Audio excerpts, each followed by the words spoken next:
It's game 2 between the Sox and the Rays. Hello, everyone. I'm Sarah Cusack, and thanks for joining us here on the South Side. Well, the Sox have been rolling since coming out of the All-Star break, winning 3 of 4. But heading into the second half, there's always areas to refine.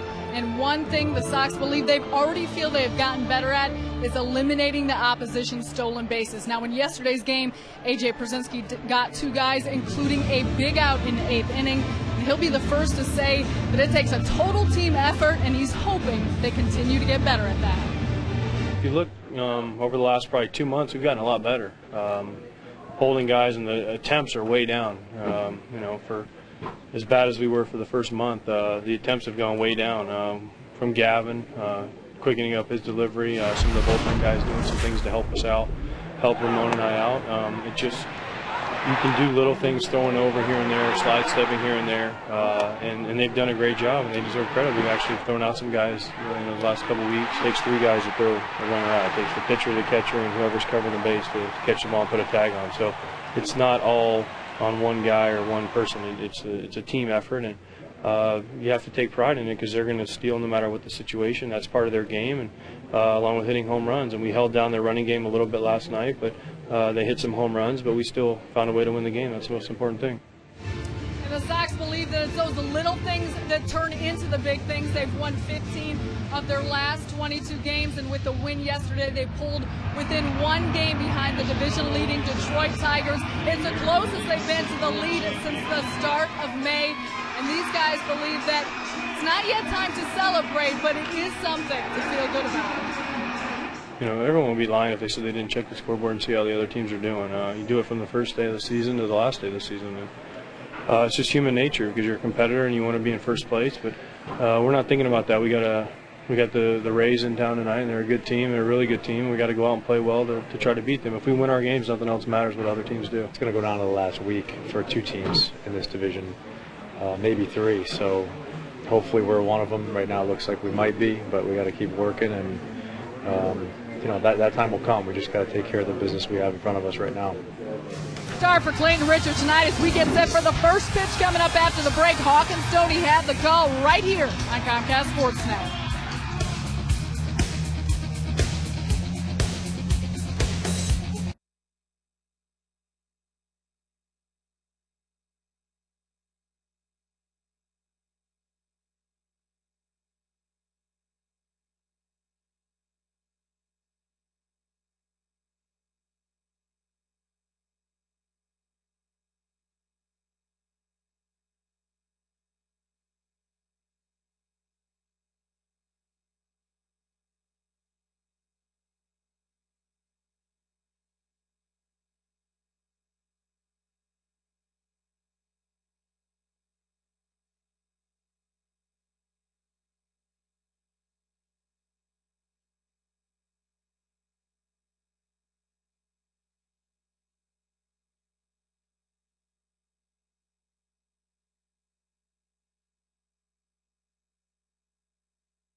Starting lineup for the Rays: Upton, Bartlett, Longoria. Then Zobrist hitting cleanup. Burrell, Ibar, Kepler, Joe Dillon, and Navarro catching and hitting 9th. The Lowe's defensive setup behind Clayton Richard. Quentin Posednik and Dye left to right with Beckham, Ramirez, Getz, and Konerko. A.J. Brzezinski behind the plate. Clayton Richard on the hill. That's Clayton Richard, our U.S. Cellular starting pitcher.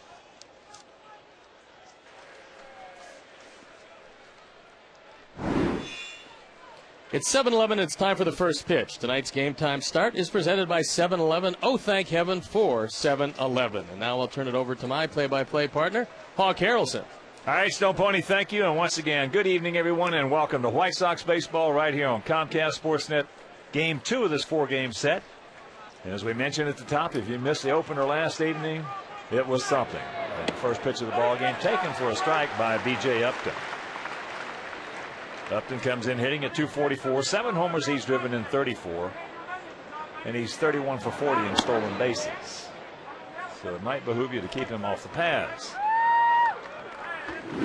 Rays have 137 stolen bases in 170 attempts.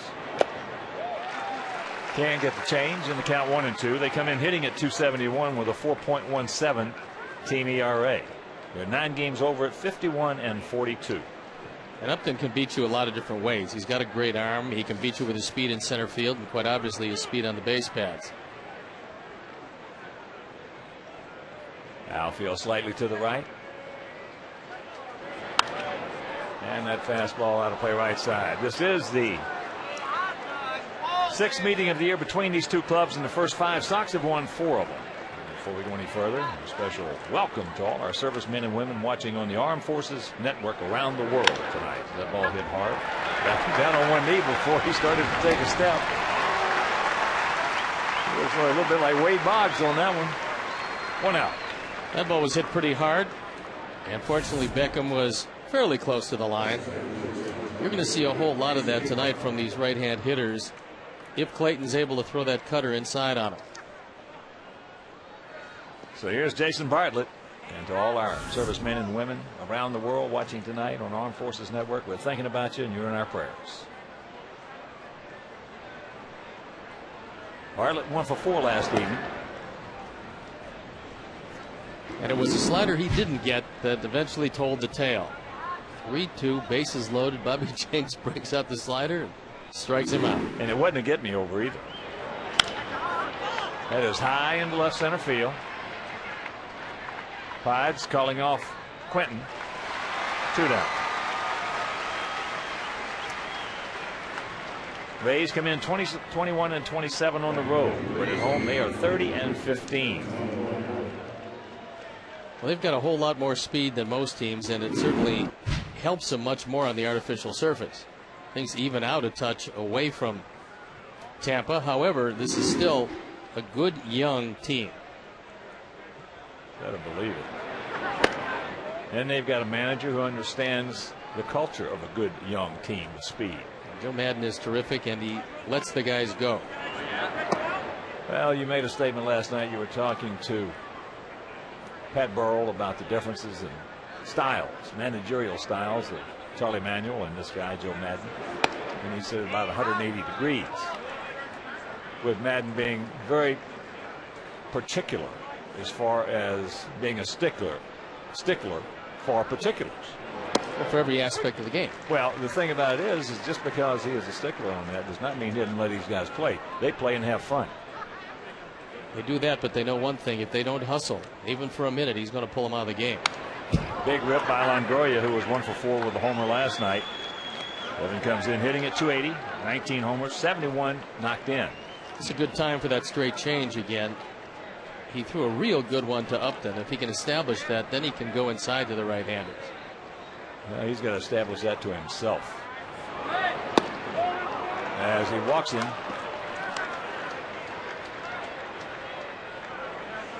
There he is. Make no mistake about it.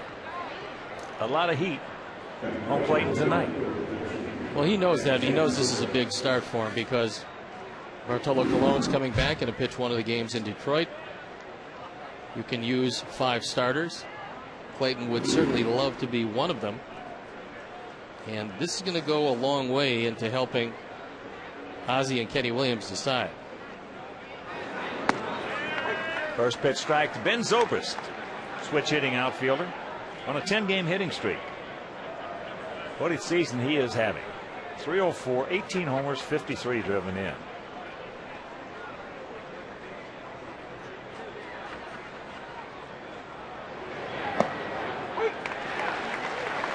There was a good change.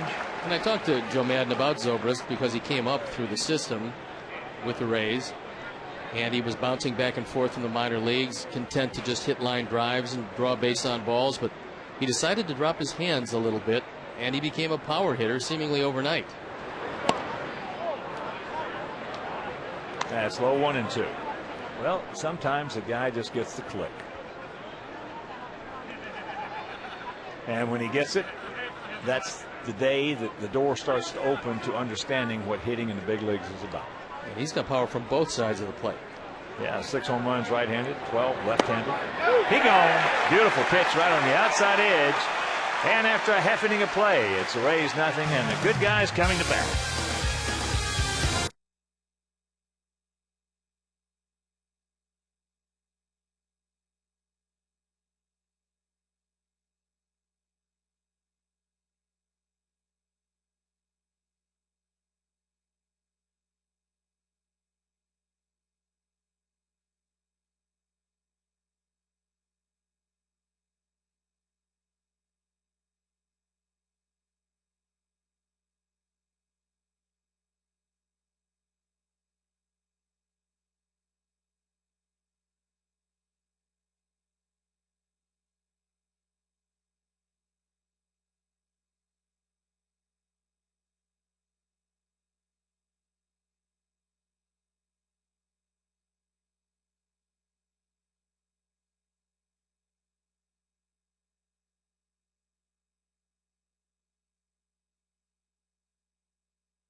Kerzinski, Carlos Quinton's 7 playing left field.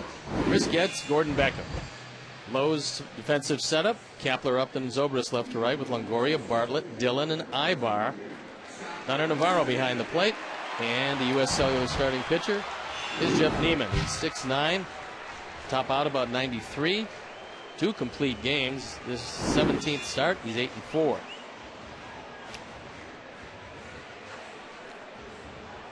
.74 degrees with 55% humidity. Winds gentle out of the southeast, 5 to 10 miles an hour. And later on, we can expect a little rain. And the Bertucci boys are in the house. In those game conditions, that's a big part of it. That's a huge part of it. And before we show you our picks to click, you at home select yours. As first pitch strike to Scotty Pods. Pods 3 for 3 with a base on balls last night. Pods doing his thing. Scored 2 runs. And the count 0-2. Neiman has a very good over-the-top curveball. And Joe Madden said that the secret for him is throwing low fastballs early in the count. There's that hook. Pods knew it. It didn't take long. 1 down. Well, the hook was described as a 12-6, and that's what it is. Straight over the top. And that was a dandy. Well, those are as a hitter, you want to see a little tilt in there. You don't want to see that 12-6. That 12-6 is hard to barrel up. You had a 12-6. Well, it doesn't stay in the zone quite as much. That's the reason it's hard to barrel up. Alexei flares one into right.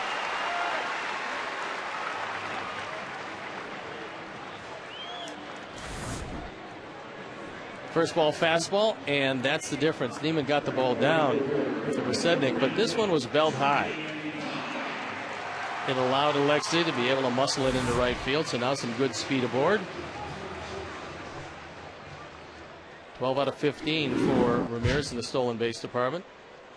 And Neiman, probably with his size, not too quick to the plate.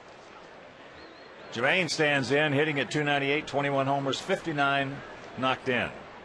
1 for 4 with an RBI last night. Takes first pitch strike.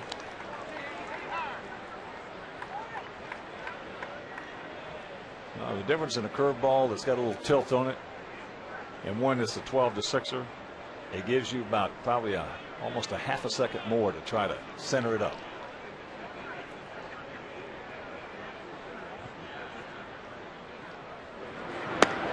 Checks it up and takes ball 1. 1-1 the count to Jermaine with Tommy on deck. Tampa Bay team has given up 56 stolen bases. They've been able to cut down 17 base stealers.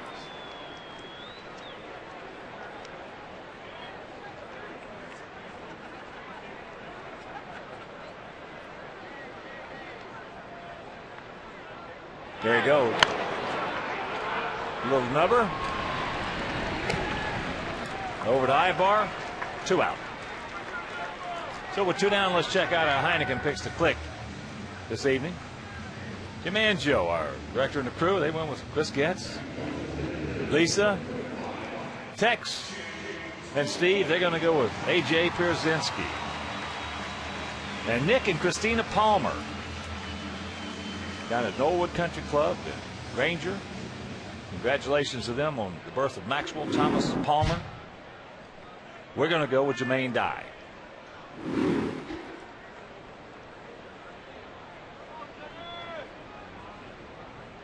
So here's Big Jim. Big Jim 1 for 3 lifetime off Neiman, and that one hit was a homer.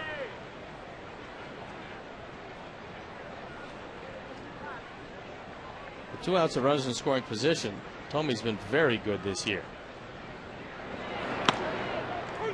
Takes a good pitch to hit right there, and the count evens at 1. And they do have that big shift on. Neiman was the #1 draft choice back in 2004, the 4th player chosen overall.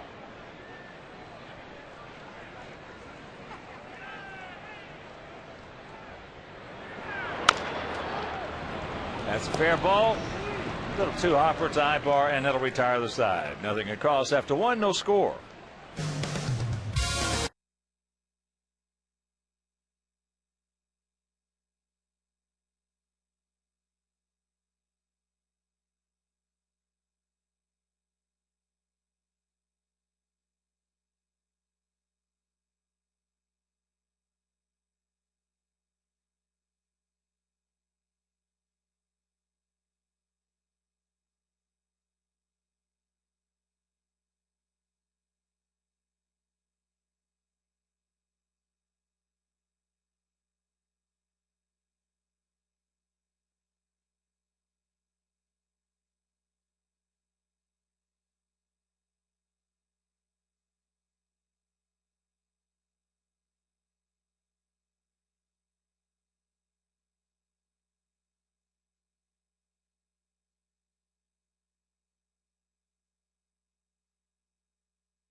Pat Burrell will lead it off here in the top of the 2nd inning.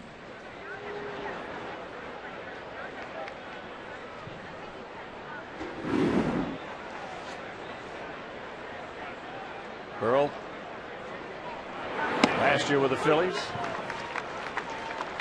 33 homers, 86 knocked in. He had some very big years with Philadelphia. And they actually made a conscious decision because Burrell was coming up. They preferred Raul Ibanez, and Ibanez is having a great year, and Burrell moved on to Tampa.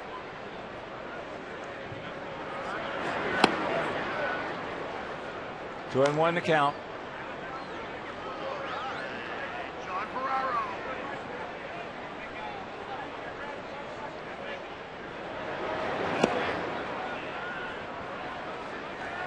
Come back and get him. You don't want to walk the leadoff man.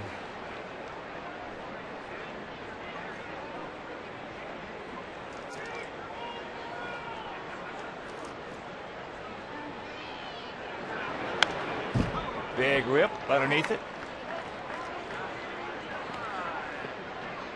So a full count to the 32-year-old slugger. Willie Ibar in the on-deck circle. Oh, yes. What a play. What a play by Paulie. Mercy. Full layout and grab some bench.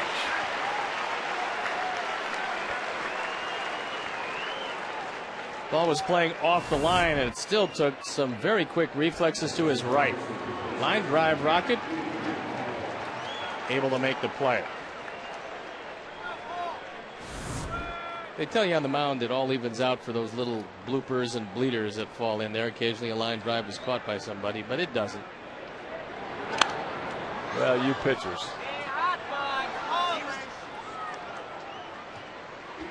Just looking for a little help. We're looking for a plate umpire with about a 26-inch plate instead of that 17 they give you.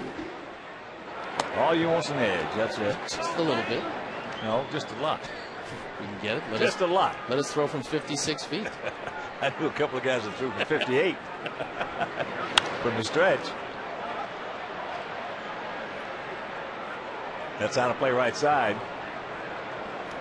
Kenny Sanders wound up with Milwaukee. Take his sign from the stretch.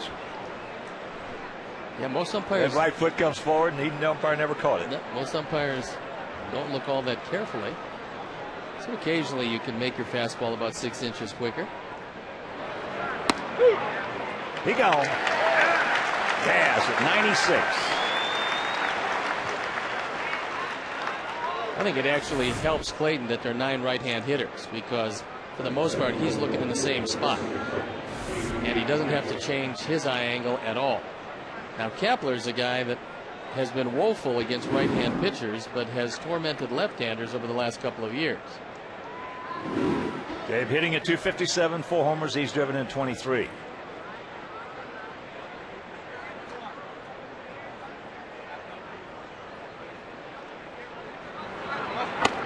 Well, Steve, I mentioned to you, Hall of Famer Don Drysdale said he just loved it when they put all left-handed hitters up there against him, because he said nothing changed.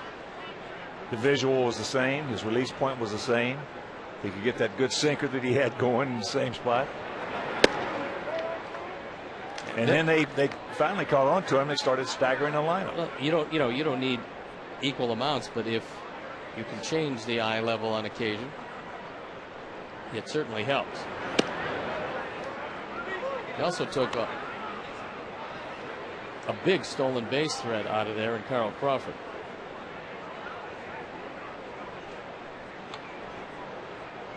Two-one pitch.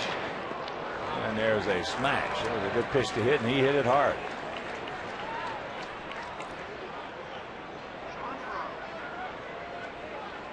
Well, this is one of the reasons why Kepler is still around, his ability to hit left-handers. This is a fastball down. And he drives it into left field. Now you have to be careful because he does have pretty good speed. And that'll bring up Joe Dillon, the second baseman.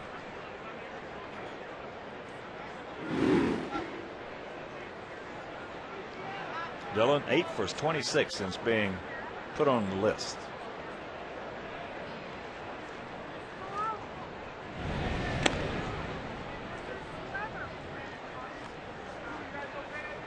A lot of young pitchers just don't understand because they have never been hitting in high school or college.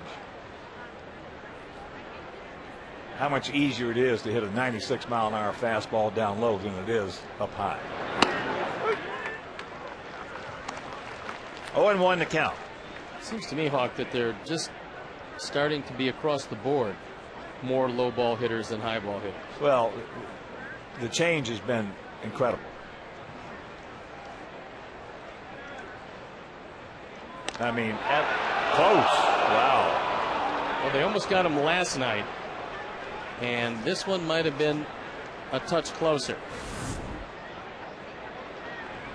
And Kapler was even leaning toward the bag, but seemed to spin his wheels somewhat.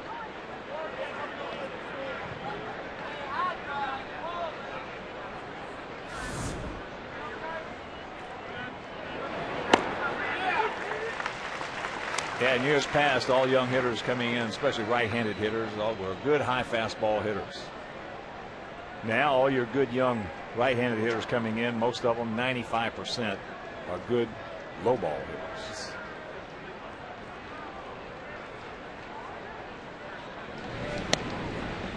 Dillon came over from Oakland in the deal for Adam Kennedy.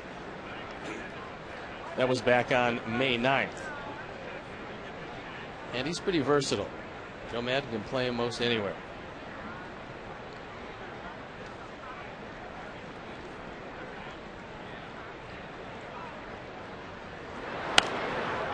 That 0-2 fastball at 95, foul back.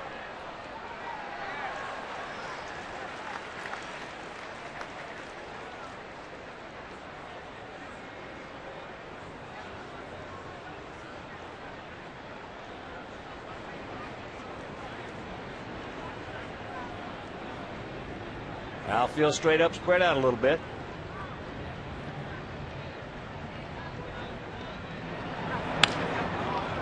And that's into left field.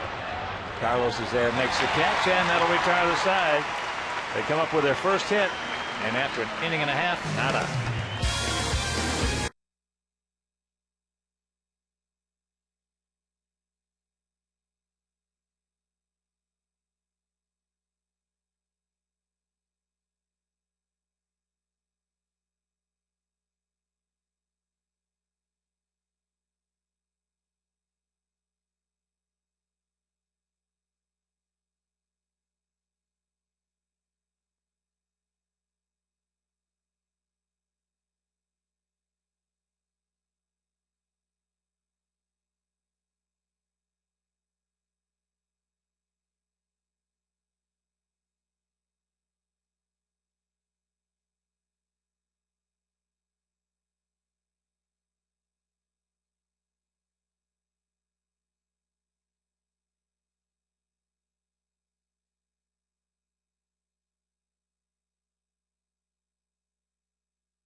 Mariners this evening. Sox are starting to play some pretty good ball. The defense has picked it up. Certainly, the pitching has been very good, and the offense has been most surprising. In fact, in this streak, the offense is scoring just under 6 runs a game. So, with a very lively ballpark here, getting to Neiman tonight, they're going to have to look first ball, fastball. It'll be Konerko, Pierzynski, and Quinton.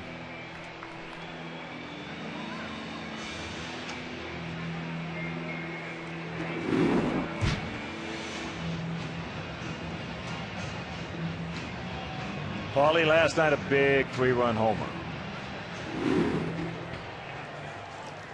That coming in the 3rd inning off the 6'6" southpaw David Price. That's up high, and if you missed that home run last evening, Tried to throw that slider down and in. It wasn't all that down, and it didn't get in before it got out. And Polly's got a 2-0 count. And even gives up the occasional home run, only 8 and now 93 innings of work. This is just a great hitter's pitch.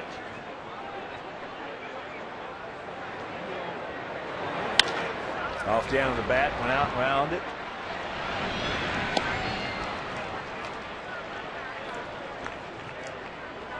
One out.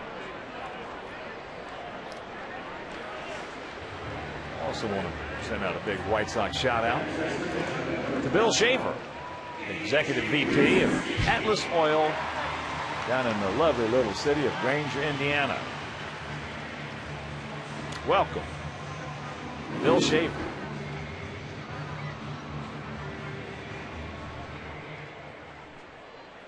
And here's AJ.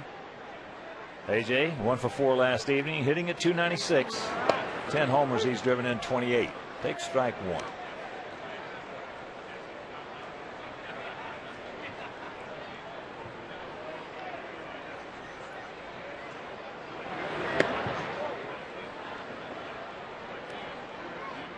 Quentin on deck.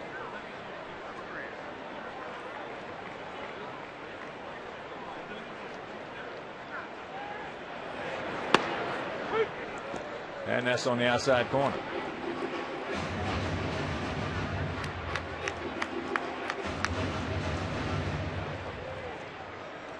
Game 2 of this 4-game series. At the conclusion on Thursday, by the way, Mark Burley will be going against Scott Kazmir. A couple of southpaws in that one. There's a shot base hit. So the 1-out single. But we will be off to Detroit and Minnesota. 4 at Comerica Park, a split doubleheader on Friday. And then Saturday afternoon and Sunday night. And we finish up that road trip with 3 against the Twinkies. Back in Minneapolis again. Got to find some way to do a little bit better against those boys in their home park, because we got 2 more trips there. Here's Carlos.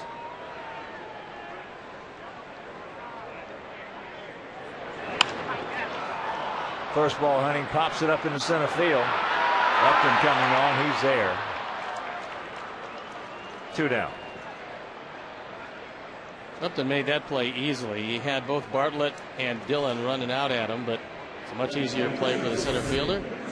He finally called them both off and puts it away.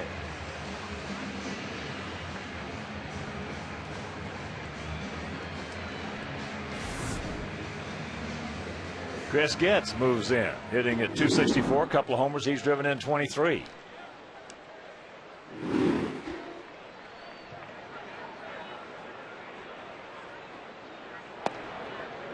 Takes down low.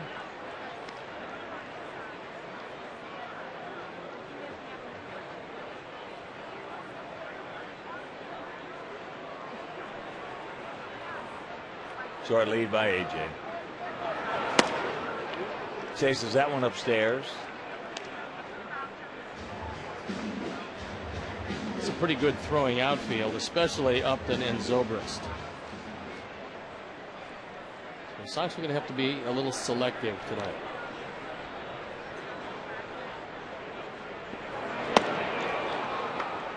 Way out in front, and the count 1-2.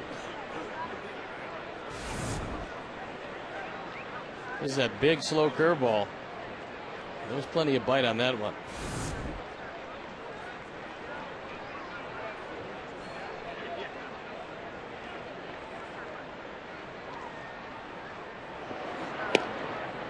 Tries another one, misses outside. Yeah, if he gets the release point on that curveball, we're in for a tough evening, because of the fact it's a lot easier to backdoor somebody with that one than it is that big sweeper. He's also got a splitter that he throws on occasion. There goes AJ. Hits it. Takes the shortstop right to the bag. And he steps on it. We'll go to the third. 0-0.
We'll check that blog out. How do you get to a blog? Well, you get a computer. Well, forget it. And then you have somebody get you to it. That's So what you and I aren't getting to it anytime soon. that's what a $50 bill is for, huh? Yes. You make a phone call, you bring them into the house, and they get you on the internet. Guys driving a little Volkswagen up. Gianni Navarro with the 1-1 count. Switch hitting catcher. Batting .217. 5 homers. He's driven in 25. How about the Twins last night? They're up 12-2, coasting along. Everybody sensibly in this area goes to bed, only to find out that they blow a 10-run lead. I was driving home last night. I turned it on. It was 12-5. So I listened for about half inning or so. I turned it off, turned the music on, and that's into center field. Podge broke back, now cannot come in. So the leadoff single. So I get up this morning and I'm looking at the scores and I see 14-13 Oakland, and then I see how the game ended. That was just amazing. Oh, that was bad. That was really bad. Well, it ended on a call that should have been a different call on a play at the plate. Well, However, I'm glad it was called that way from our sure, standpoint. seeing Minnesota lose is always interesting.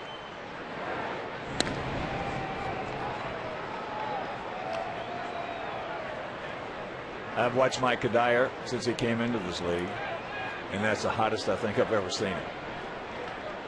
And understandably so.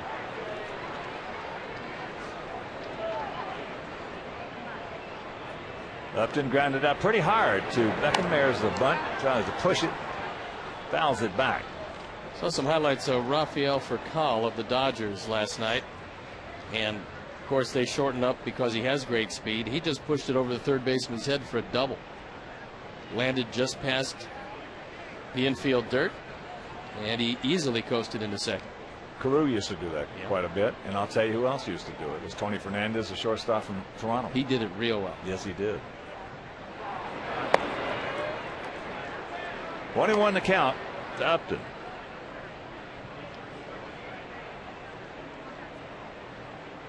Tom Foley, the third base coach, going through his set of signs. And there's a strike.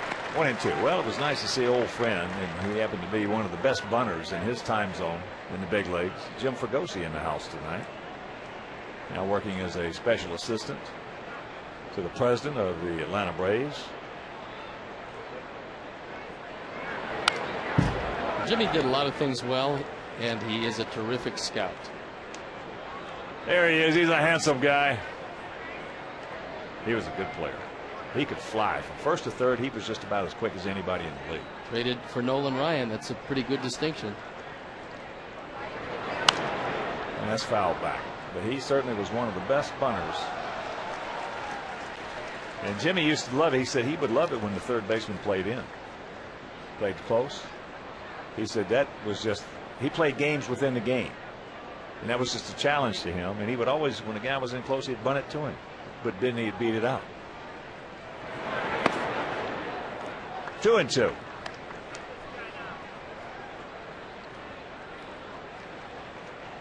course, Jimmy managed our White Sox here and started half of 86, 87, 88.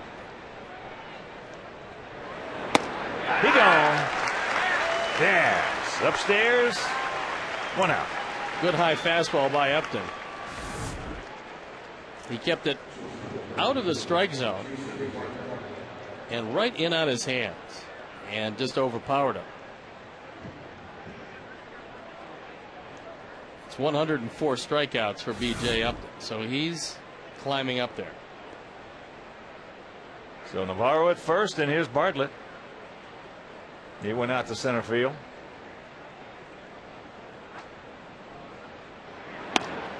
Takes that one down low.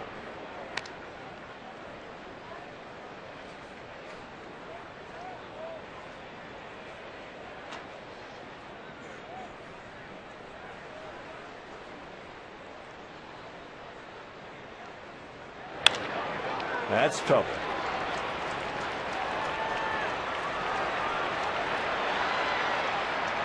They get it back in. So Ducks on the pond, 1 out on the double by Jason Bartlett.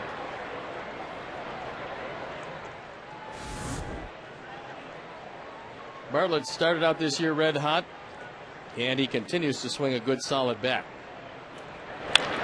This is one of the few times he's hit in the 2 spot, and at least for the moment it pays dividends.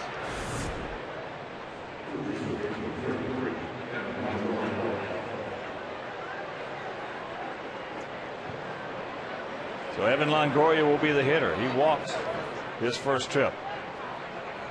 Bartlett came in hitting at .344, picking up his 18th double to go along with 3 triples and 8 homers.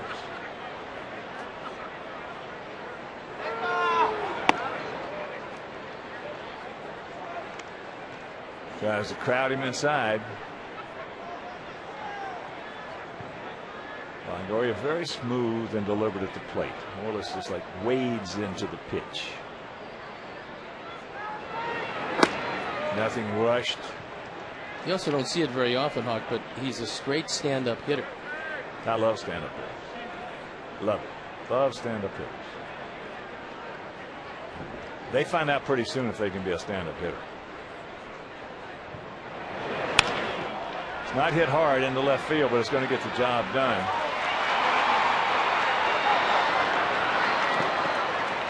Navarro scores, and it's 1-0 Tampa Bay. I'm not sure where that throw was supposed to go, but I don't think it was supposed to go there. Carlos threw it in the middle of the diamond, and AJ looked out at him. You just as soon either get it to third, but not up the first baseline.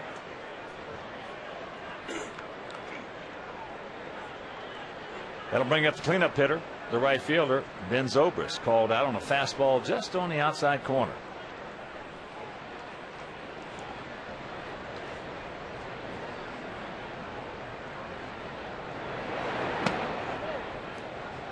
Starts him off with a changeup that misses.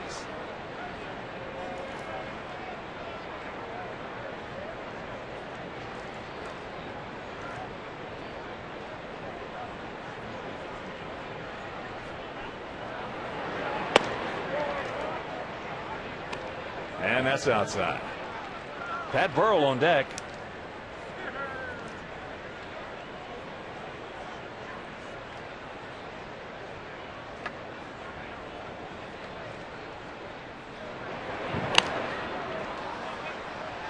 Wish he'd have hit that one. Didn't get much on it. That ball was right in on his hands. And Clayton's done a nice job tonight of establishing the inside part of the plate with his fastball. Well, that fastball that he left up out over the plate to Bartlett, that was at 91.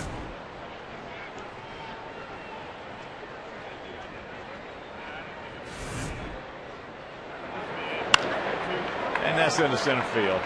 That's a can of corn. But they get on the board. A single, a double, a sacrifice fly, and they lead at 1-0.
Dubnyk and Ramirez were hitting in the 1 and 2 spots for the first time.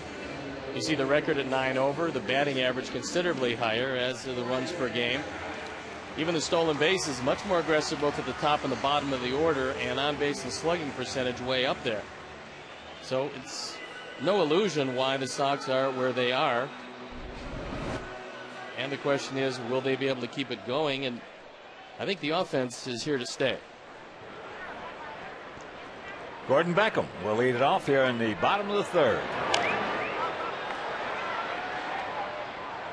Fouls that one back into the seats on that bunt attempt.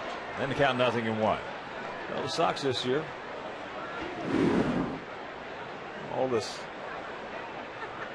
commotion about playing good clubs. The Sox this year playing against teams that are 500 better, 24 and 23. That ball hit hard into left field. Kapler will not get that. Bounces off Minnie's shoulder. So the leadoff double. And Gordon Beckham did a pretty nice job because he realized that Ibar was right behind him. Had he taken a couple of steps on the turn at second base, they might have had him at second base. You always got to watch that trailing first baseman. Well, this is a 12 to 8 curveball. It never got to 6. And he just rifled it into left center. Kapler got to the ball quickly, got a pretty good throw in. And you see Ibar right behind him, but that hit Beckham. And as bunted, popped up, and they're going to double him off. So that's not good. Very quickly, 2 out.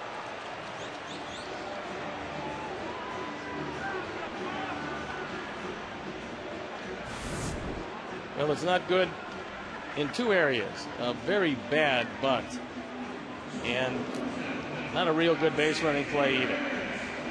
So what looked very promising has turned into 2 outs and nobody out. Well, the reason it's not a good base running play is there was nobody on first. As Alexei tries to bunt, foul tips it back.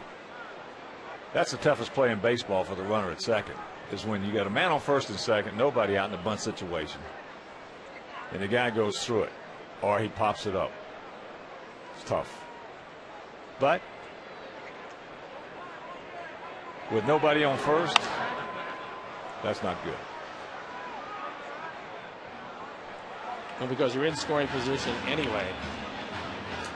So that's going to happen with younger players more often. I don't think Gordon's going to have that happen to him too often. That's the kind of player he is. Once or twice in some situations. I don't think hardly ever 3 times, but very seldom twice as well. 0-2 the count to Alexei, who singled in the right field. That game last night was one of the most exciting games we've seen all year, as there's a little comebacker to the 6'9" right-hander. So we get the leadoff double, run into a double play, nothing across. We trail it 1-0.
Bad guys, it'll be Burrell, Ibar, and Kapler. Curveball. AJ just shocked. Well, he caught it inside, but that ball had to come over the plate to strike.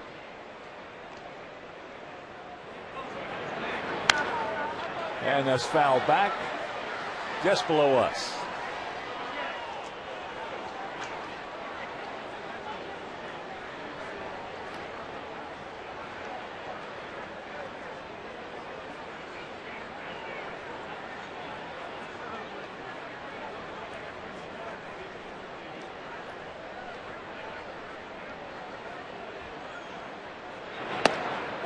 There's a strike in the count 1-2. Burrell 0 for 1. He hit a bullet to the right of Konerko, who did a full layout and made the catch.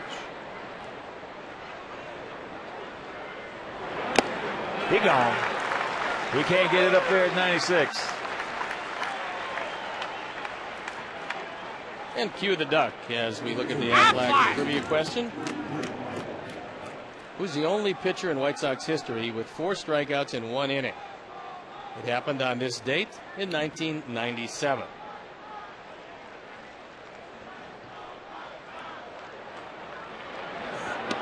Ibar takes a breaking ball strike. He was called out on a fastball his first trip. 26-year-old switch hitter. Takes ball 1. He's another guy, like so many on this team, that can play numerous positions. That changeup, this is low and away.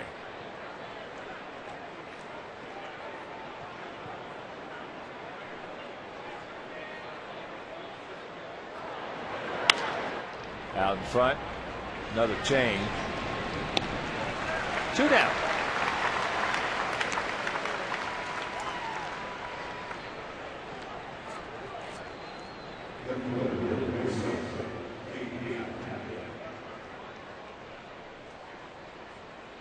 So that'll bring up Kapler. He got a low fastball and smoked it into left field for a single.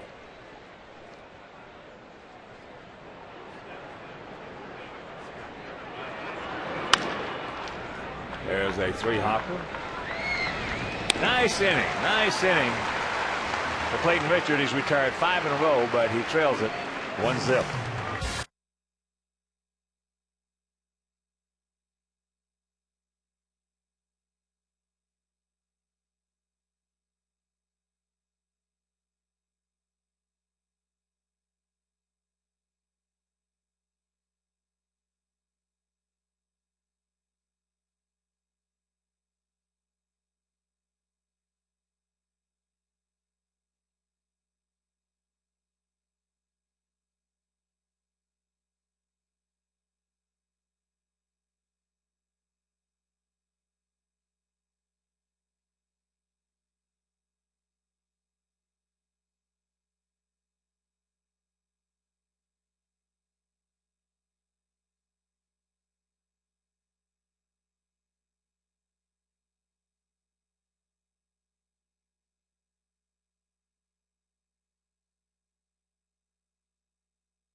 Who's the only pitcher in White Sox history with 4 strikeouts in 1 inning on this date in 1997? And the answer, Wilson Alvarez.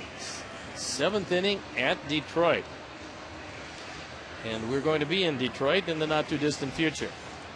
Friday for 2, Saturday for an afternoon game, and Sunday for a night game.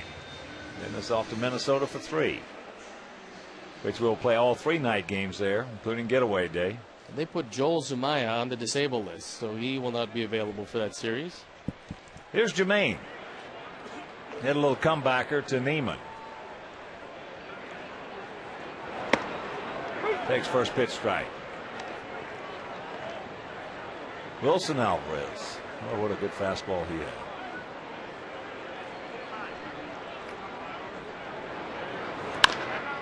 There's a chopper, and to count 0-2. Besides that, Willie was one of the sweetest guys.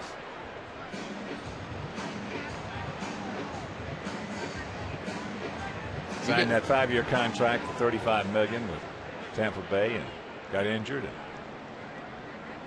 I think he won a total of 7 games there. He went there from San Francisco, didn't he? Wasn't that his last team?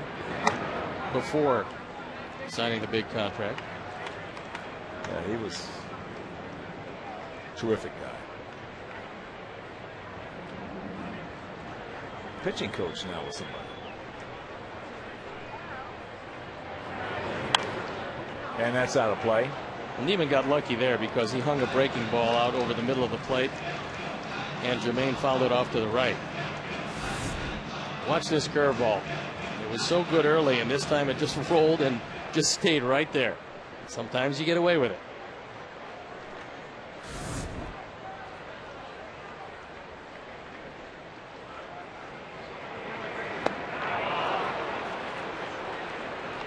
And that's out number 1.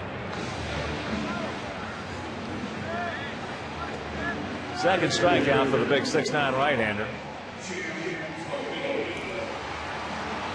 And here's Tommy. Jimmy hit a little soft 2-hopper to Ivar at first base. They're going to give him almost the entire left side.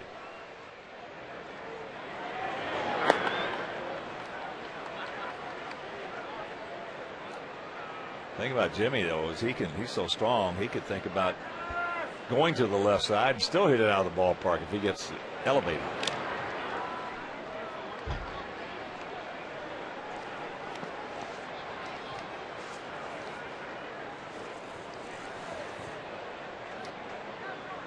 Tommy's sitting on 557 home runs.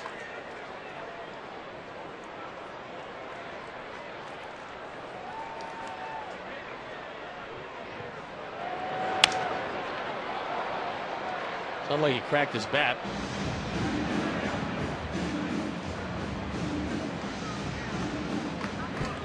This is your chance to win an Alexei Ramirez jersey and tell the White Sox what you think. Simply log on to your computer and take a quick survey. Your answers are confidential. Visit whitesox.com/survey. You must complete the survey before tonight's game ends.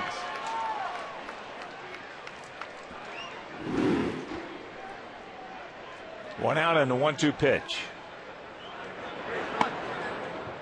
A little bit high. Good eye.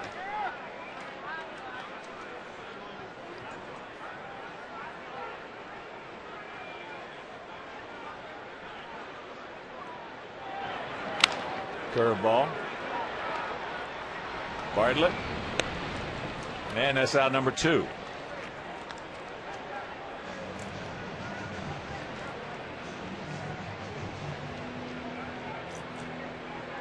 That shift was so severe that Bartlett actually had to go way to his left to make that play.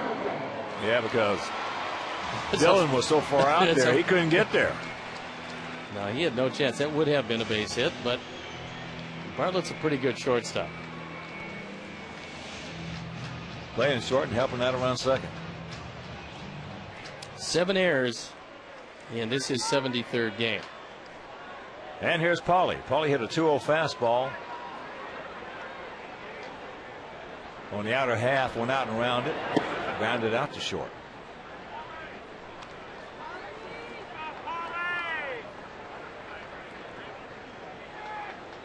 Chip Neiman has the only 2 complete games that this entire staff has. And those 2 complete games were shutouts.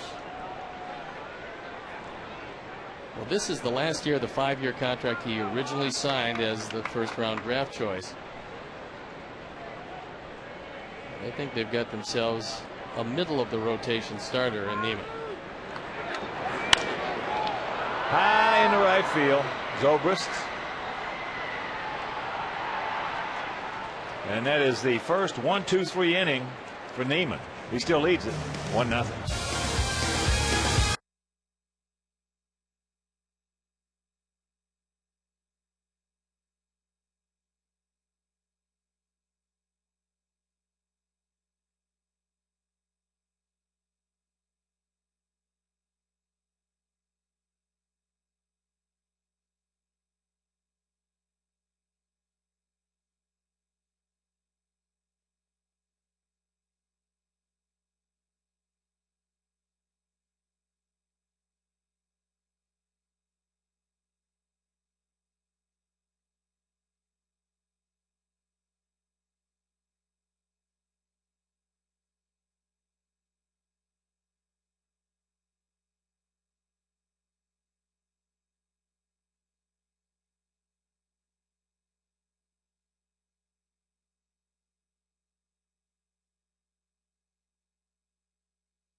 Navarro then back to the top of the order with B.J. Upton to face Clayton Richard.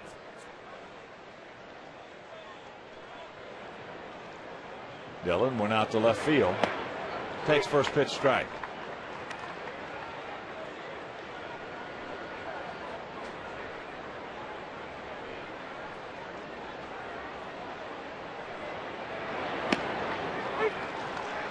And the count 0-2.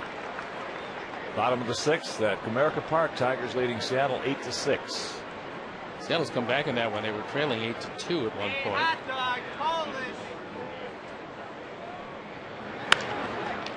Ball hit into center field. Show your White Sox passion at every home game this season with an Office Max sign. Visit one of the Office Max sign-making locations located throughout U.S. Cellular Field.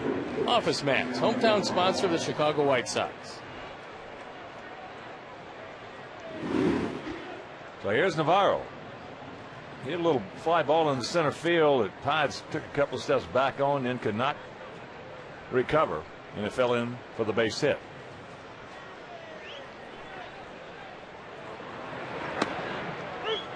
He later scored what has been the only run of this ball game. Last year, Navarro hit .295. He's a good little player. And he is a solid player, but this year, for whatever reason, that batting average way down there. He had a streak last year of about, must have been close to 2 weeks, that he almost carried this ball club. He came up with big base hits late in the game.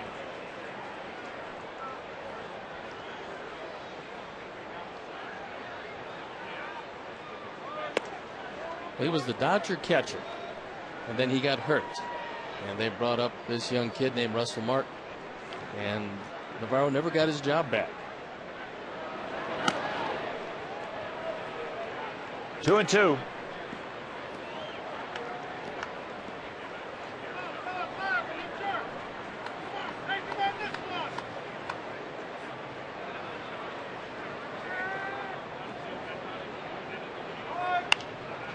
Softly hit.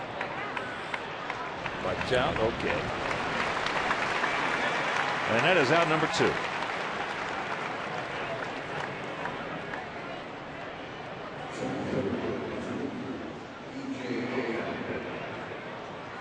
Upton can't bunt the ball, and he's going to take a look at where Beckham sets up. And right now they're actually giving him the bunt. He is grounded hard to third and struck out. It's now a 9-6 Tiger lead over Seattle. Cabrera has just homered. He's done that a few times this year.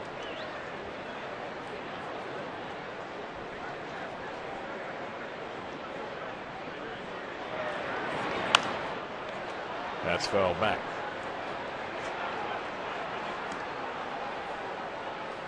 Outfield playing Upton just a touch toward right center field. See Posednik, a couple of steps left of the second base bag.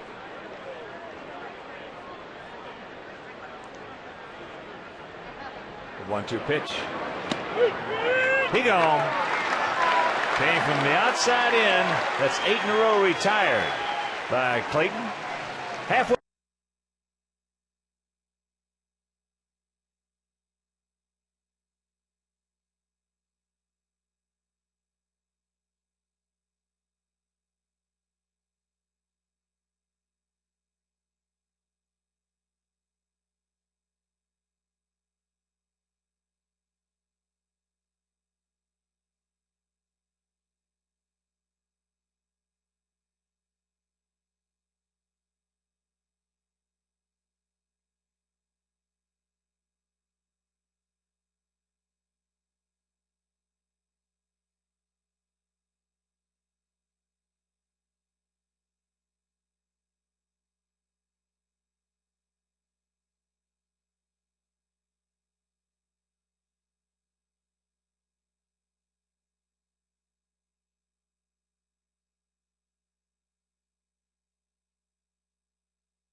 A pretty good ERA.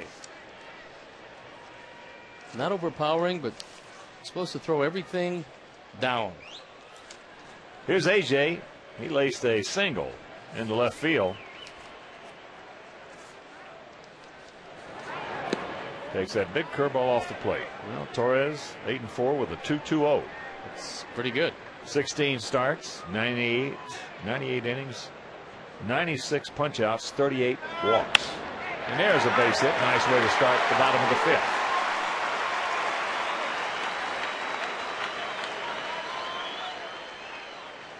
AJ 2 for 2. All right, Charlie, what do you want to say? Well, I feel this is going to be the inning, and I also feel that the way is going to be led by our spunky catcher. Charlie Wilson. Tough out of Charlie Wilson. Here's Carlos. He popped up to center field and got a fastball that he let get in on him just enough.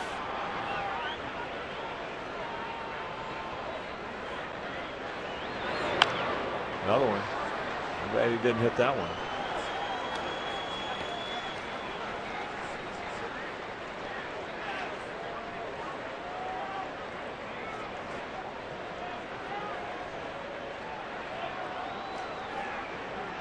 The biggest thing is just looking at Torres' numbers. When you realize that pitching in that Charlotte ballpark, that is a bandbox. And there's a base hit. Nice job by Q. So the first 2 men aboard.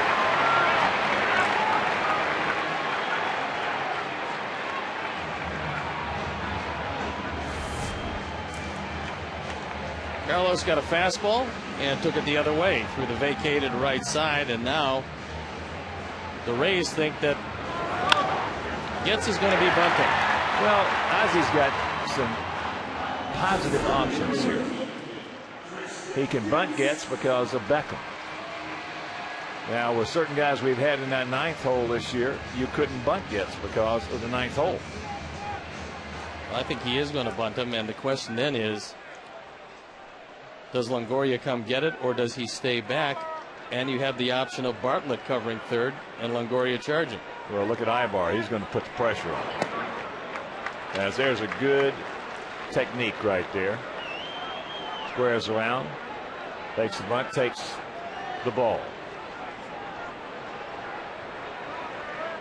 Neiman hasn't walked anybody, and he's got a very low total of pitches.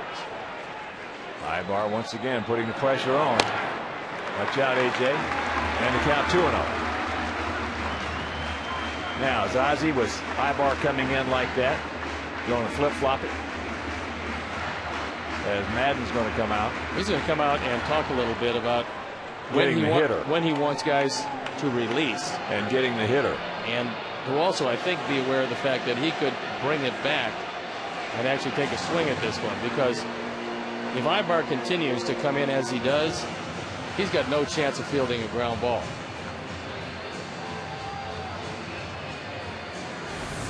Take a look at how close Ibar is when this ball is on the way to Getz. Well, that's actually this year the most pressure we've seen a first baseman, and he is not a first baseman. But that's the most pressure we've seen a first baseman put on one of our hitters in a bunt situation. He is forcing him to go the other way. And that's what Pena will do also, and he is a terrific first baseman. He's one of the best. Yeah, and he's doing it so he can actually come across and, as a left-handed thrower, make that play to third base a little easier. Ibar still coming in. And the count 3-0. Don't help him out. Now you got to take one.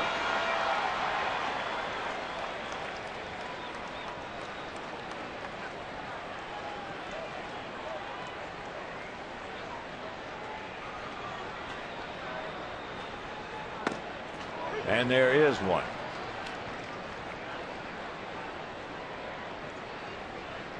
Well, if Neiman thinks that the bunt is going to be on here, he's going to try to throw another high fastball.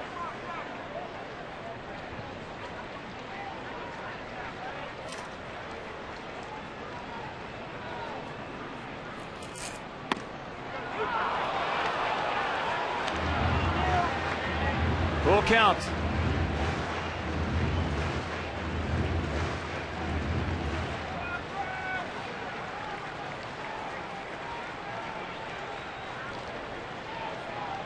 Ball for base hit. Nope. Puts the tag on him, and they can't get him to first.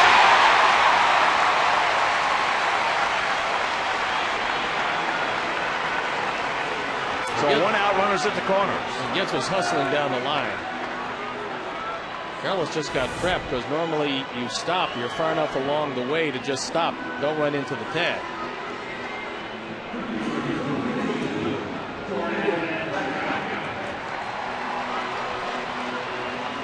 Dillon throws that ball down, and that's a ball Pena would have handled. I think he was safe at first anyway.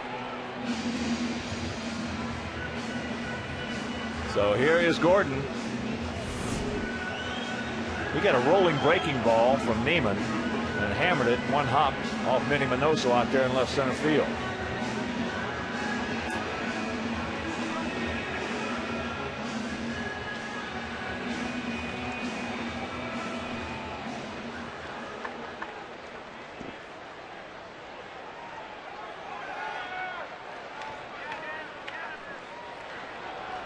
Outfield slightly to the right. They're spread out.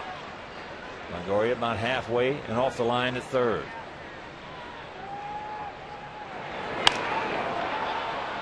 A little tardy on that fastball. There's only been 3 balls hit in the air. One of them been a double by Beckham. So Neiman's done a nice job of keeping the ball down and throwing ground balls. That's why Chris Getz on a ground ball is going to have to take out the pivot man, because it's going to get a run home. Chris, pretty good lead.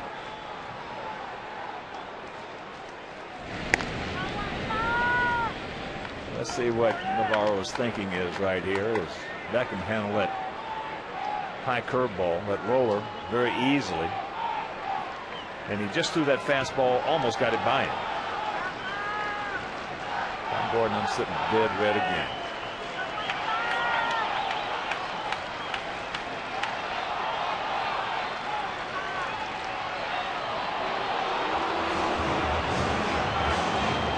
He's so big that is one of the slowest developing fakes you'll see. He's unfurling a couple of times. There's not too many guys that you're going to get off first base with that one.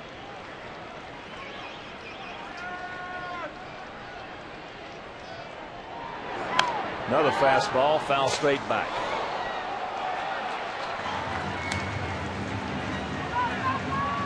Now you got to cinch it up and hunker down, young man. Well, AJ's going to come down with the pitch for the simple reason that Neiman has thrown 5 wild pitches this year. He likes to bury that breaking ball in the dirt, so a lot of pressure falls to Navarro behind the plate.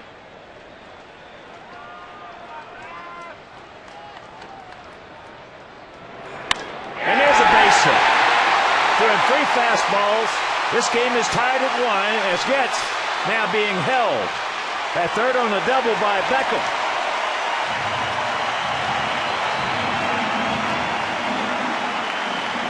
Should have been a tip-off to Neiman, or certainly Navarro. When he fouled the last pitch straight back, that usually means that you're right on it. He tries another high fastball, and Gordon just goes with it. This ball is out away, and he just snaps it into right field. So 2 doubles in a row. This one ties the game, and Neiman in a jam. And heck of a job by Zobrist right there, getting to it, handling it that cleanly. Getz is going to score because Jeff Cox was on point down there. So now here's Scotty Potts. He's 0 for 2.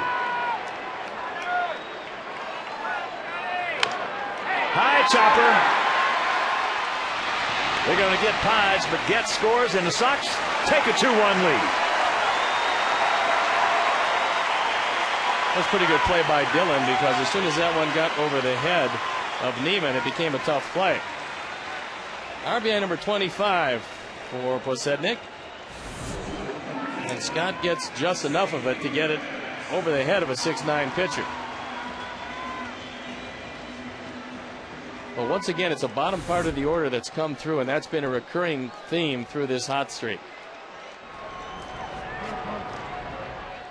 Here's Alexei. He's 1 for 2. Takes first pitch fastball strike.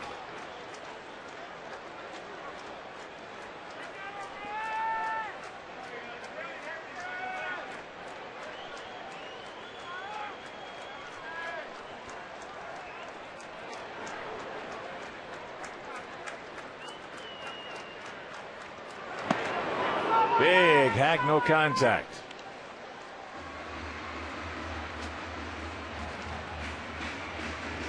All right. Now it's time for Alexei to be a good 2-strike hitter.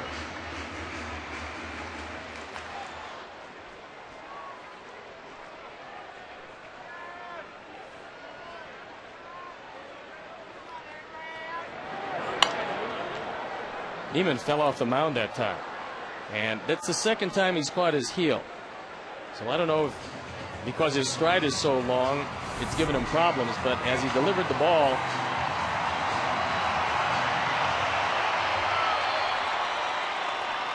you can see him kind of running off the mound to the first base side.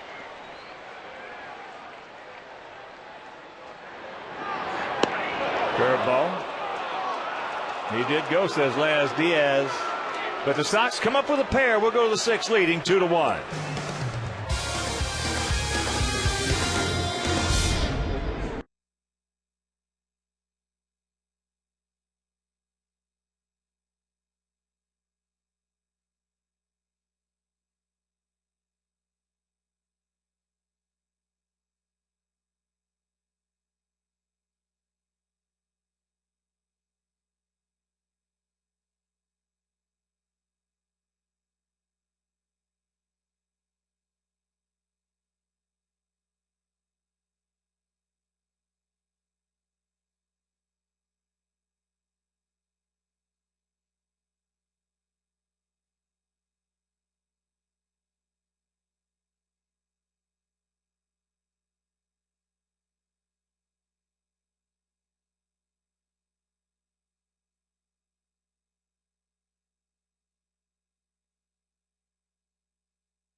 TV. It's the ultimate baseball experience featuring 100 out-of-market games a week live on your computer.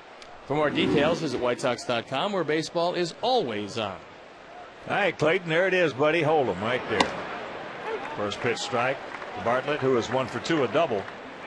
That set up the Tampa Bay run back in the third. And the count 0-2. I think all things considered, Chuck Merriweather's had a nice night behind the plate. He's given both sides, inside and out.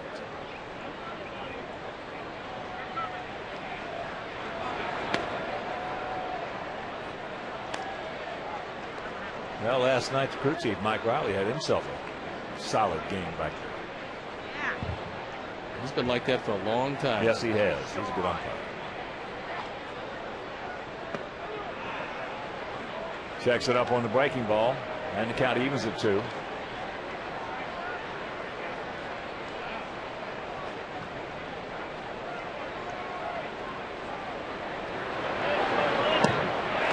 He gone. Change up. Clayton Richard has had everything going for him tonight. He's had very good control and command of both sides of the plate. He's thrown that fastball inside. He's thrown it up and by a lot of the hitters. And he's got a good straight change. That was a hook that Upton just looked at and took a seat. But it's been a very good night for Clayton so far. 6 strikeouts. And here's Longoria. He has walked, and he has a sacrifice fly, picking up his 72nd ribby.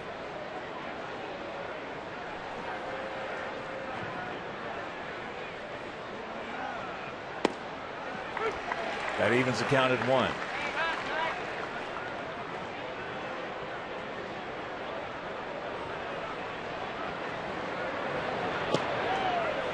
Breaking ball.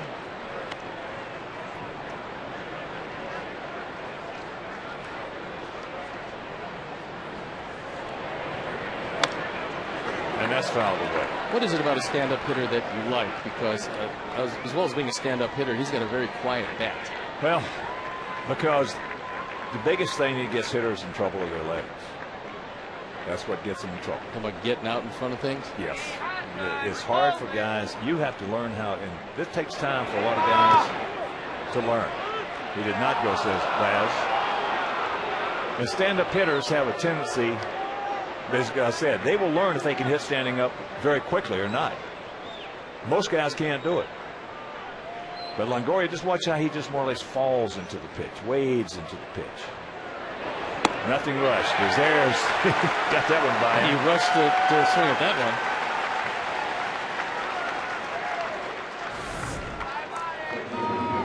AJ wants it away. This is a changeup. And it's not only location but velocity that fools Longoria. Yeah, it's the velocity. He was looking for some express there and caught the local. Wasn't looking for that. So here's Zobrist. He's 0 for 2.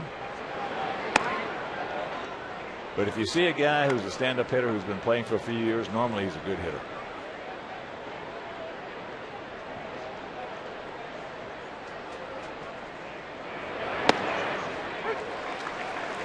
One and 1 to count.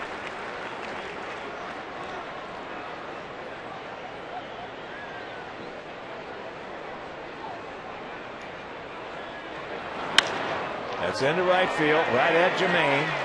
He's there. That is 11 in a row retired by Clayton Richard, and he leads it 2-1.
Rewind.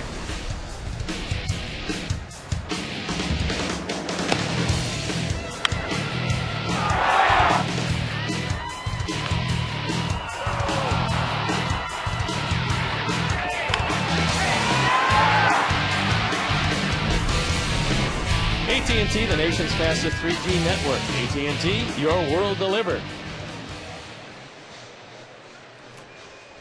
All right, we need some more runs. We need some more points on that board. It'll be Dye, Tomey, and Konerko to face the big 6'9", 260-pound right-hander, Jeff Neiman. Neiman hung a breaking ball to Jermaine last time, and he missed it. If he does it again this time, he's not going to miss it.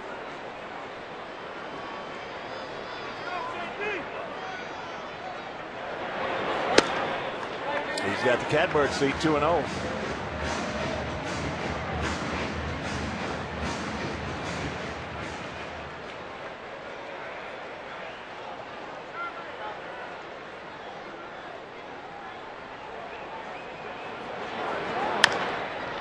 Chopper, Longoria, good recognition.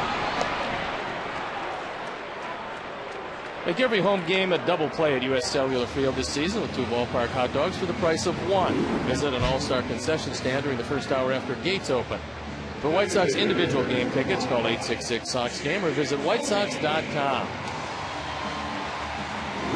So here's Tomey as they put the big shift on.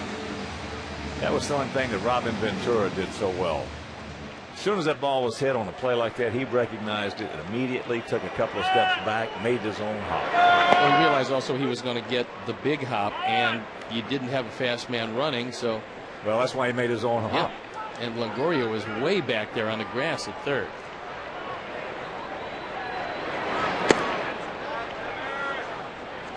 Watch this. As soon as this ball's hit, watch Longoria.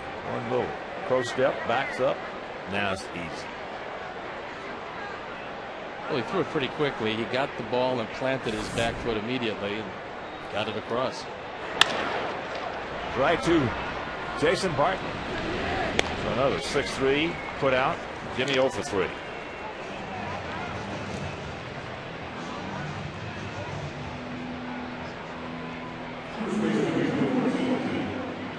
And it'll bring up Paulie. Paulie is grounded to short and gone out to right.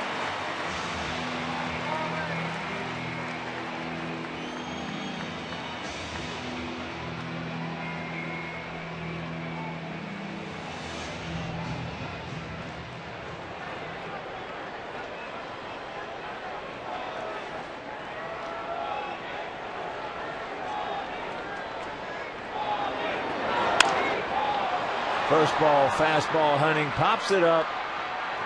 Zobrist now gives way to BJ. And that'll retire the side. We're into the 7th. We got 3 more to play. We lead it by 1.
By Dex coming up tonight after Sox Postgame Live, a complete recap from this game plus this day in Chicago sports history.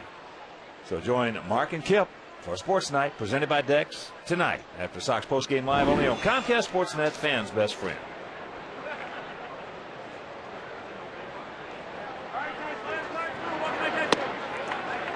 That Burrow can't get it. He's 0 for 2. He was robbed of a base hit on a brilliant play by Konerko. A line shot to Paulie's right.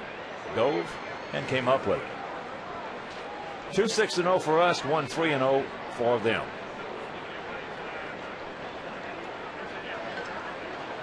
Outfield straight up, spread out.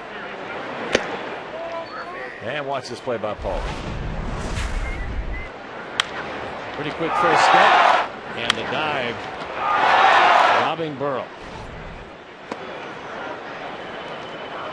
Turns that one over. And the count 2-1.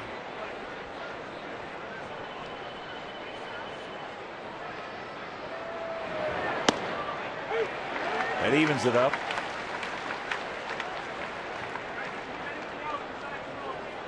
Ibar on deck. Kepler in the hole. Second of this 4-game set. That changeup misses.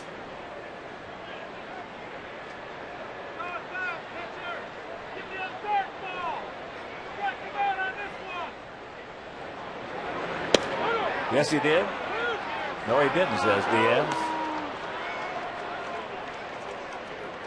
The dreaded leadoff walk.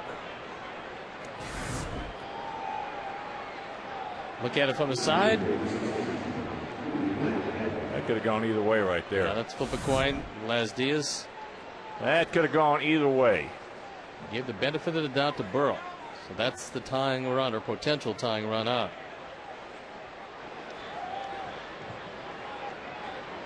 Ibar is 0 for 2. Big Hack jams himself, fouls it back into the seats.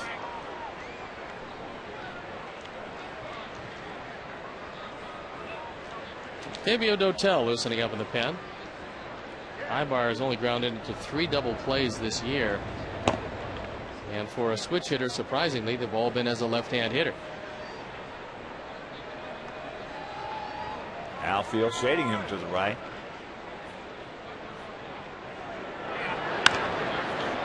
A little tardy on that fastball.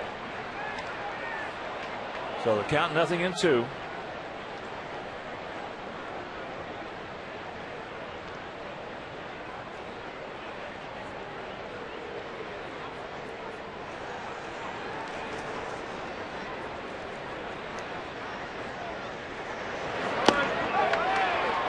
Post pitch didn't get it. That one just missed inside. AJ wanted it in there. You see the glove.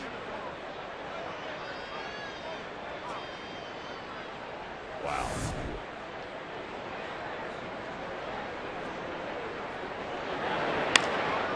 Hits him on the fist.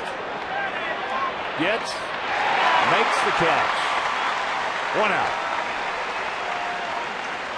Provide your guests with the ultimate baseball experience in the Jim Beam Club. This all-inclusive premium seating area located behind home plate features a Levy catering pregame buffet, open bar, in-seat food and beverage menu, and premium reserve parking, as well as much more.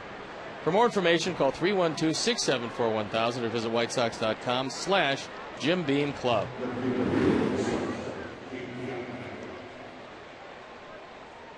So here's Kepler. Nice play by Getz as he chased that one down. Kepler singled hard to left, and he is grounded to short.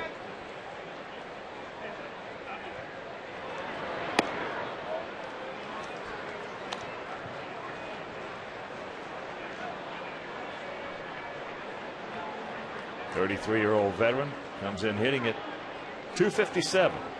4 homers and 23 knocked in.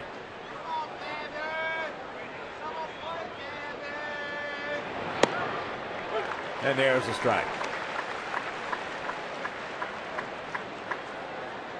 Just joining us, Rays with 1 in the 3rd, Sox with 2 in the 5th. Sox took the opener last night in a thriller. I mean, a thriller, 4-3. Bobby couldn't get any closer to giving it up, but didn't. AJ doesn't have to ask. He called it. Chuck Merriweather already called it. he's finding out now. He goes, "You don't want to appeal this, son, because I called it a strike already."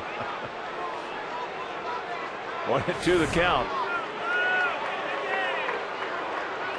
He went through. Now AJ wants the call from Las Diaz, and not knowing that he already got the call.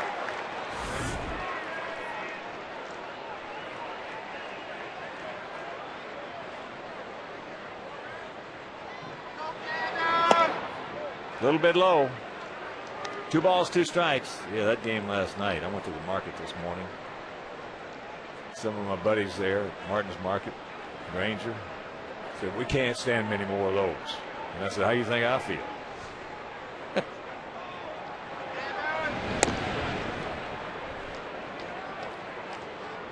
I don't think you got to worry too much about Pat Burrell running.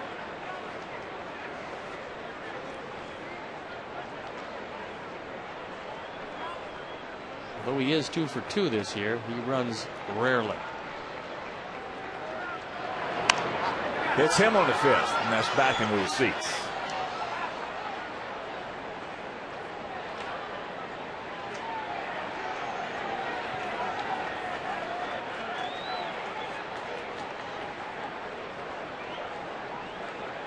Pitch number 106 coming up.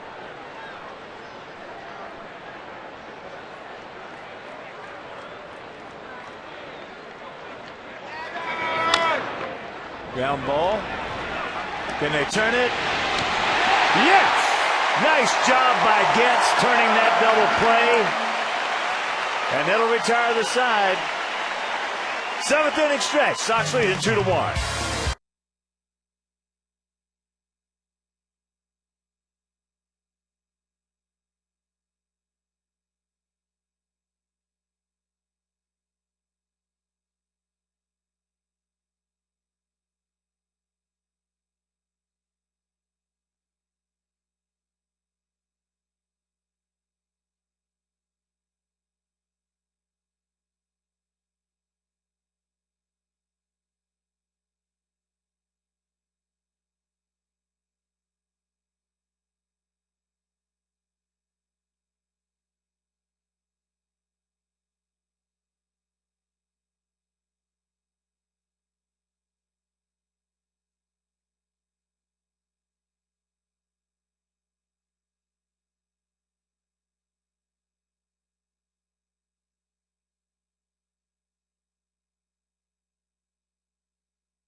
Jeff Neiman has pitched well. Clayton Richard has pitched a little better in this ball game. And you know, one thing about Clayton Richard, last year there was a game in New York that he had to pitch well in, and he did. He pitched outstanding at Yankee Stadium. Every time he's been under the gun, he's performed. And that has a lot of merit points. Well, he knew that this was a big one, and he came out and threw as well as he could possibly throw. To this point, he's given a pretty good lineup, just 3 hits and 1 run. AJ 2 for 2 with a run scored. He started off that 2-run 5th with his second hit. Sharp single into right field. That's what managers and general managers, that's what they want to see. Guys can handle the heat, because that is the biggest killer in sports, is pressure. We're getting to the point now where we're moving up at least a little closer to triple digits, where things get a little exciting. This is the 93rd game of the year. One game back in Detroit. Seattle is trying their best to fight their way back into that one, but they're losing by a pair. Bottom of the 8th at Comerica, 9-7 Tigers.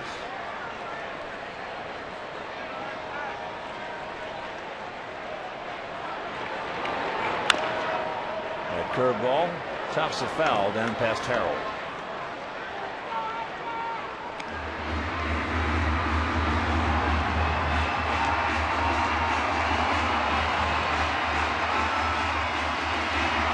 Starting to rain.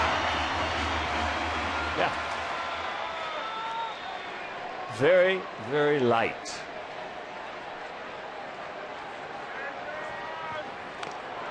AJ just did get a piece of a good pitcher's pitch right there. Well, that was a nice job of staying alive, because he took that one out of Navarro's glove. I think it also got a little piece of Navarro. Maybe his foot on the way by.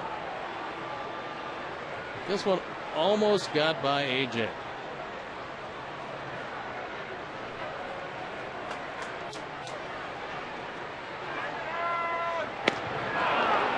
Didn't get that one. And that is out number 1.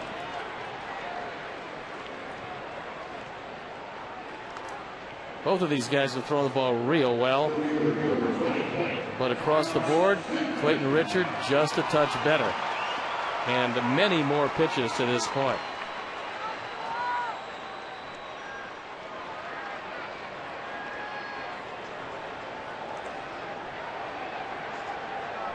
Here's Carlos. He's 1 for 2.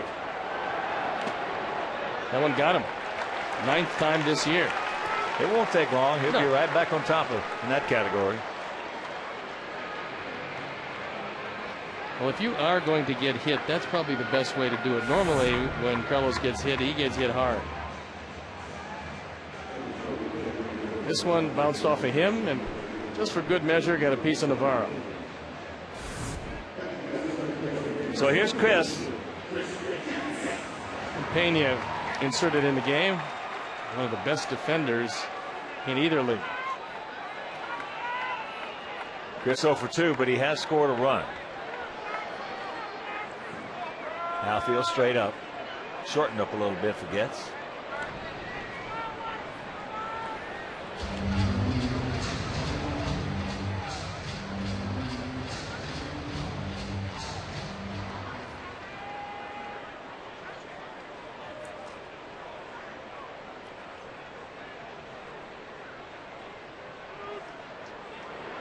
Now time is called.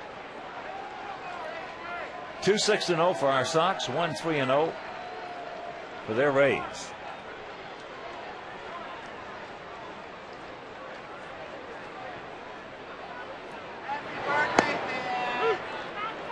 Takes first pitch strike. First and 30 right here. Chris. Beckham on deck. Gordon's 2 for 2 with 2 doubles.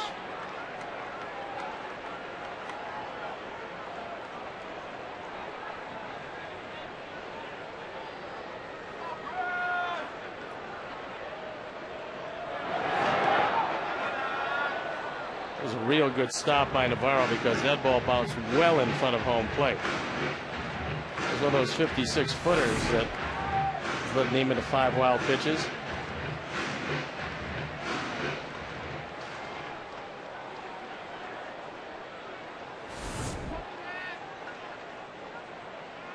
Top of the 11th in Philadelphia. Cubs and the Phillies are tied at 1.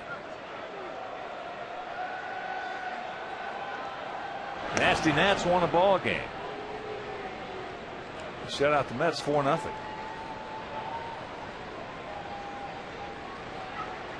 I'm surprised the Mets can field a team with as many injuries as they've had.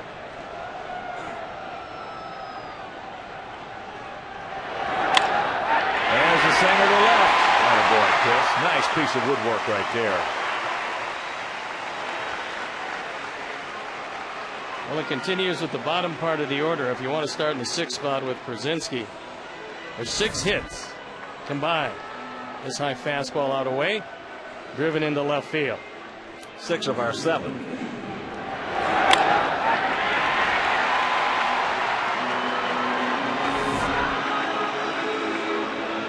So here's Beckham. He doubled, 1 hop, the left center field fence. And then he doubled down in the right field corner. And that batting average has climbed to .301. Takes inside.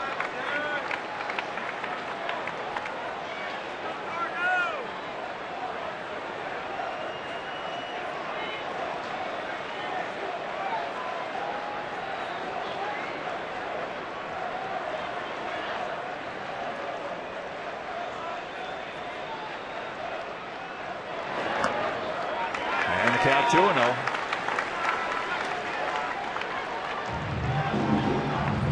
Probably is going to start the bullpen to working. Hickey coming out. He wants a word. Everybody in the infield on the mound, except for Longoria, who figures he doesn't have much to say in this situation. Well, 2 pitches ago, Madden was talking with Hickey and told him to get on the horn.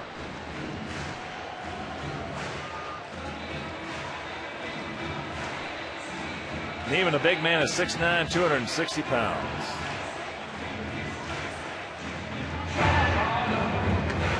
Chad Bradford, very much a situational right-hander. He throws from down under. Asking Joe Madden on his wish list, and he said Andrew Freeman's pretty aggressive and very creative when it comes to trades, and they believe that they have the ability to pull something off before the deadline. Ask him what he'd like, and he said, I'd like to add a right-hander to his bullpen. I said, well, you're not the Lone Ranger there. There's a few people probably looking for the same thing, but that'd probably be number 1. So 2 on, 1 out, the 2-0 pitch. Top 7 foul. 1 hop over the Sox dugout. He would like to have Akinori Iwamura back. And at one point they thought he was going to be lost for the year. Now they expect him actually to be back and playing in early September.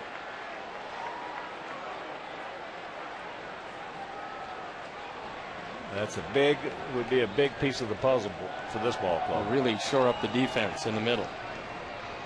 The 2-1. There's a little looper. It's going to fall for a base hit. Upton can throw. Now they're going to hold Carlos.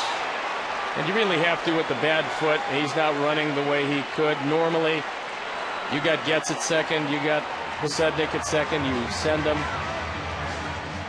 I can understand why Jeff Cox held him. He did. He made the right move. Yeah. That throw by Upton hit the cutoff man Carlos Pena perfectly. If he lets it go, it's a 1-hop strike to Navarro.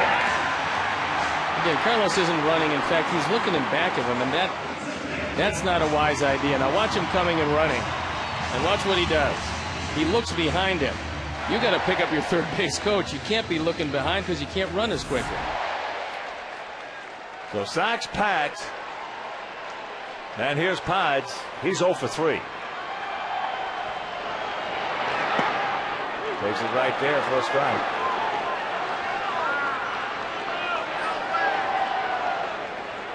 Some big tallies right on those base paths.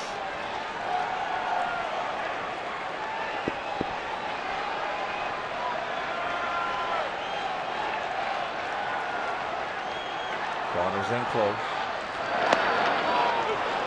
Curveball. That's what he struck him out on in the first inning. Could not pull the trigger. And the count 0-2.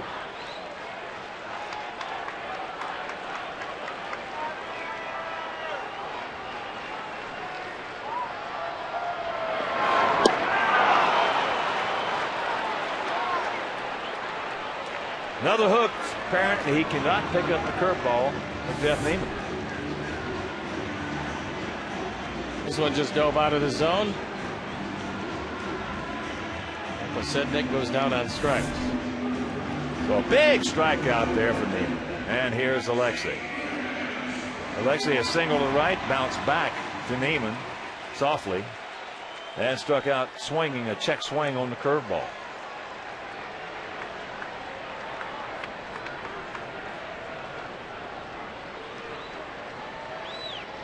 He's had success getting the ball in on Ramirez tonight. I'm hoping he tries to stay in there, because normally that's a ball that Alexei hits pretty well.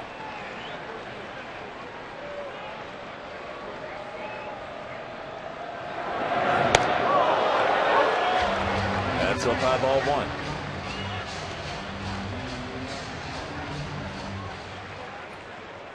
Short and quick, Alexei.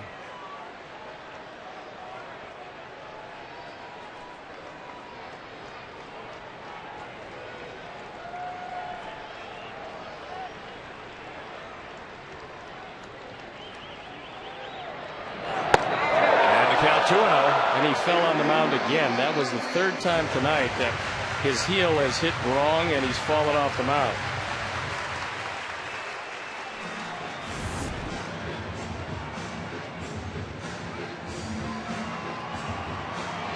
That time he actually had to put his glove down to stop from tumbling.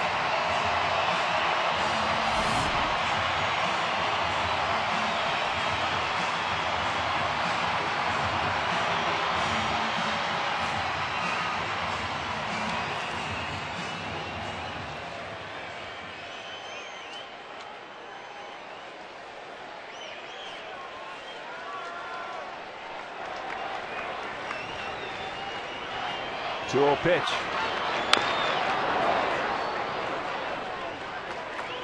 Big swing.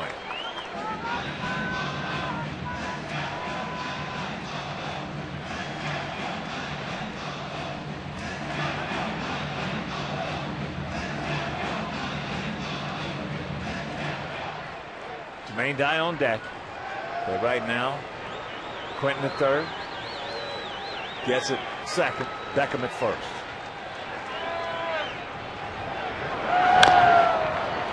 Now the count is even at 2. 2 balls, 2 strikes, 2 out.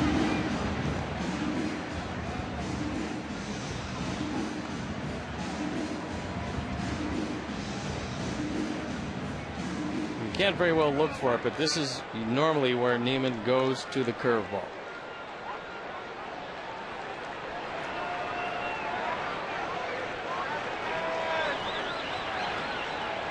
Long look in. Now time is called by Ramirez.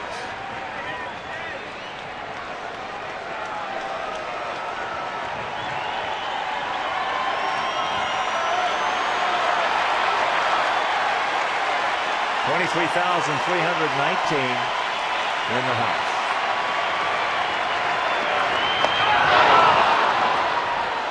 So he strikes out Posednik. He strikes out Ramirez. Strands the bases loaded. We'll go to the 8th. It is 2-1 good guys.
All right, our Chuck, thank you very much. Clayton Richard to Joe Dillon here in the top of the 8th inning. 2 runs, 8 hits, no errors for our Sox. 1 run, 3 hits, no errors for Tampa Bay. That pitch misses and the count 2-0. Apparently, Clayton Richard said he was good enough to go back out there, as he was at 106 coming in. There's the strike.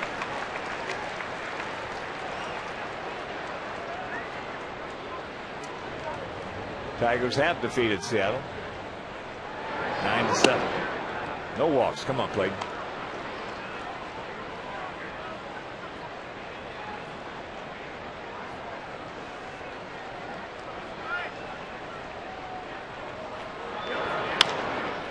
One hopper. Attaboy.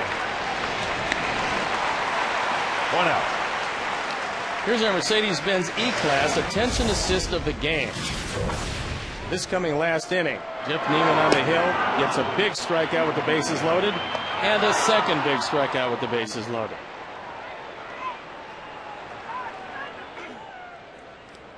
Here's Deanna Navarro. There's another thing that's fallen through the cracks. It's amazing. And it's taken about the last 20 years for it to happen. But it's here in full bloom. And that's when your 7th, 8th, and 9th hitters come to the plate in a 1-run ball game. In the 7th, 8th, and 9th innings, the leadoff man's got a 3-1 count, and he's swinging away. Just a guy with 1 home run and 2 runs driven in. That's what I'm saying. I mean, you know, it's just amazing. Gordon off the end of his glove.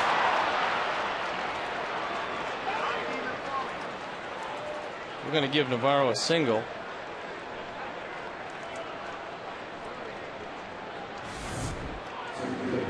He's close to the line, and this ball is well off the line. And it just bounces out of the glove. Hits him right in the thumb.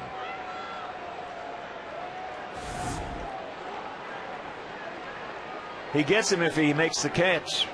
Alexei's not going to throw him out. So here's Upton. Takes first pitch strike. Upton 0 for 3.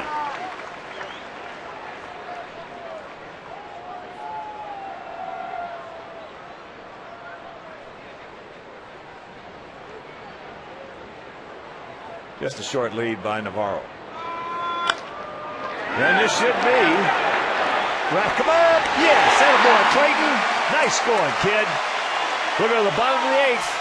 Sox lead it by 1.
Right here, 2-1 Sox, bottom of the 8th inning. And boy, what a job by Clayton Richard. Clayton Richard has been just outstanding. In 8 innings, he's given up 4 hits.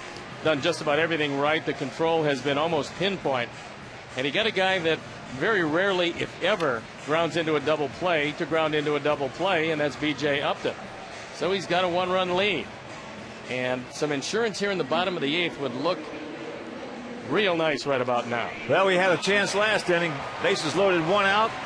But Neiman was up to the task, striking out Pasednik and Alexei. On August 1st at 3:05, the White Sox host the Yankees, and the first 20,000 adults aged 21 and over will receive a beer vendor bobblehead presented by Miller Lite. Miller Lite tastes great, less filling. For tickets, call 866-SOX-GAME or visit whitesox.com. It'll be Dye, Tomey, and Konerko.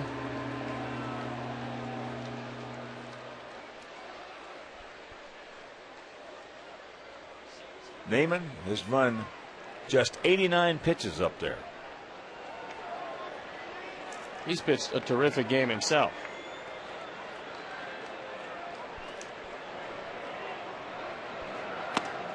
Maine takes it right there. He's 0 for 3. He's bounced back softly to Neiman, struck out, and gone out to third.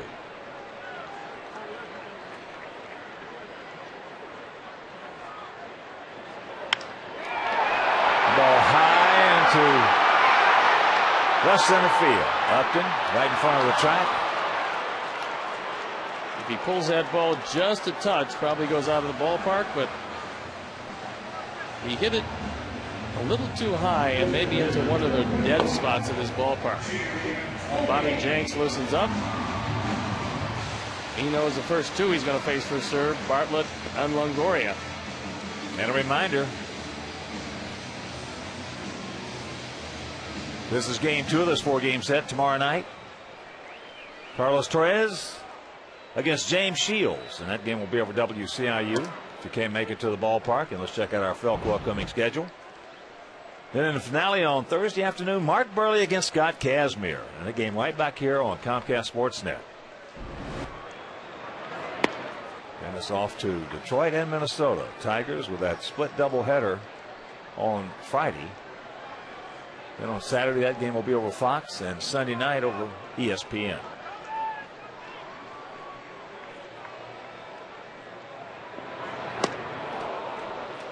Big hack at a hook.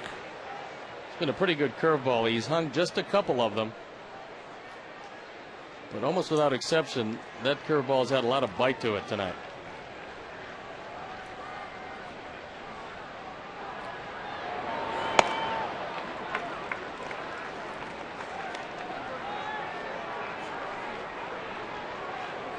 Jimmy has grounded out to first, and twice he has grounded out to Bartlett, the shortstop, who's on the first base side of second. And a full count.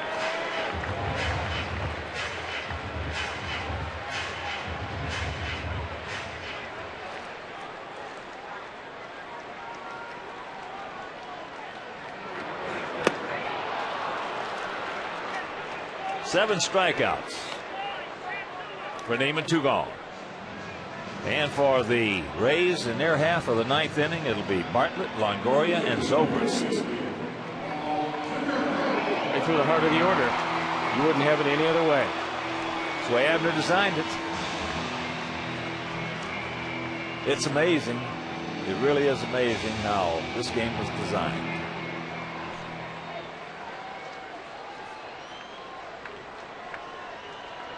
Paulie's due. He's 0 for 3. Takes a good pitcher's pitch on first pitch strike. Right on the outside edge.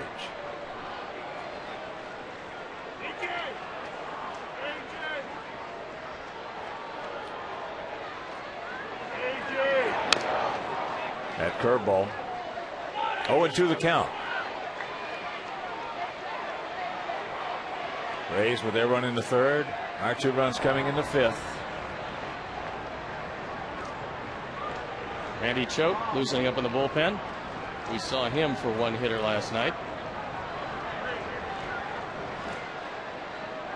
And if Paulie gets on, we're going to see him for another hitter. Oh, look at the pick by Longoria. Wow. That's smooth. That is a big league pick. And we'll go to the ninth. Bobby Jenks will try to nail it down for Clayton Richards.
White Sox postgame live. You'll see all the highlights. Get Bill Melton's analysis, plus listen in on Ozzy's postgame remarks. Don't miss US Cellular White Sox postgame live immediately following the game right here on Comcast Sportsnet. Fans' best friend.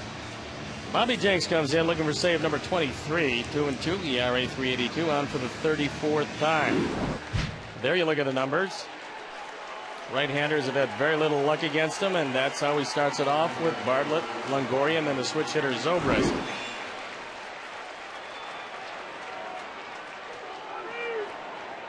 Bartlett is 1 for 3. Third inning double. That set up the only Tampa Bay run.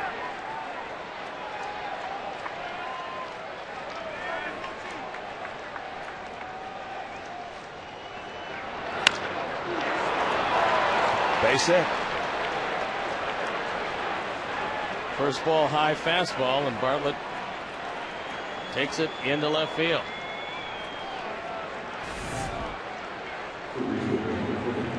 This is up and out over the plate, and Bartlett doesn't hesitate for a moment.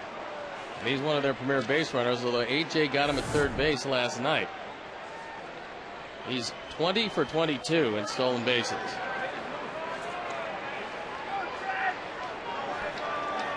So here's Longoria. He is 0 for 1 with a walk and a sacrifice fly. Fouls that pitch away. And the one thing that Bobby Jenks has going for him against Longoria is the fact that by a wide margin he leads his team in grounding into double plays. He's grounded into 16 of them.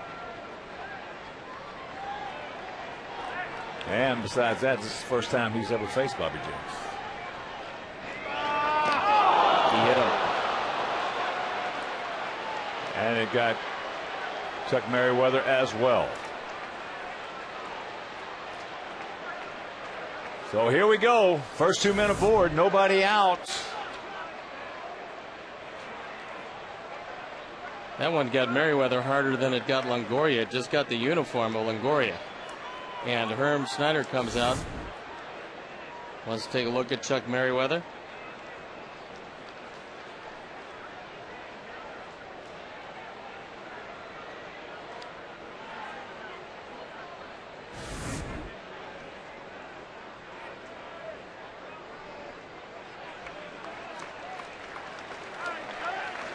Chuck will shake it off.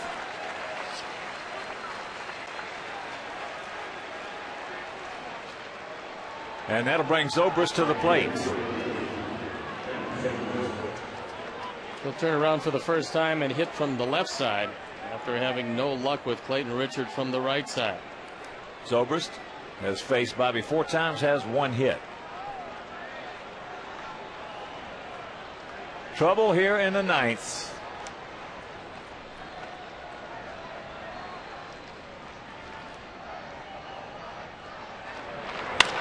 Shot, base hit.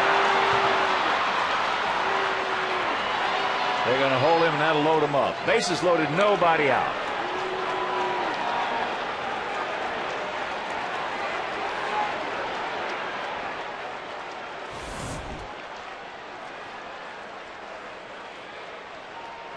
That ball was right down the middle. Looked like it might have been a change. And Alexei just couldn't get to it. Bartlett, not wanting to get doubled off, had to head back towards second, so he couldn't score. Now you have one of the slower men on this team up with the tying run 90 feet away and nobody out. Burrell's 0 for 2. He is lined to Konerko. He has struck out and he has walked.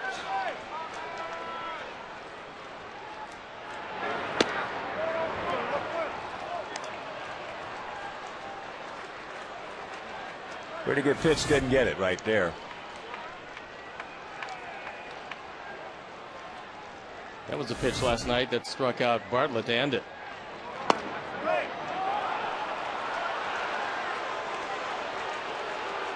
That one a little bit inside.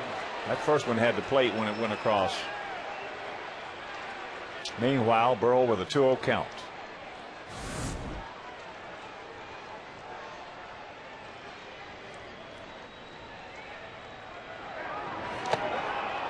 Not even close.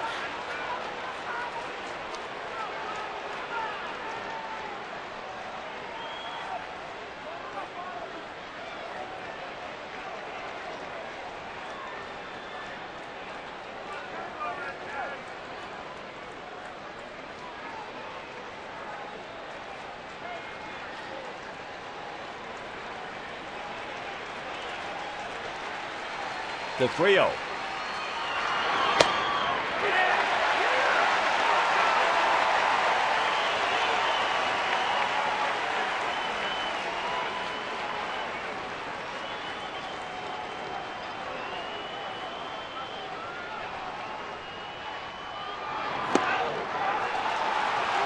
This game is tied at 2. Still nobody out, bases loaded.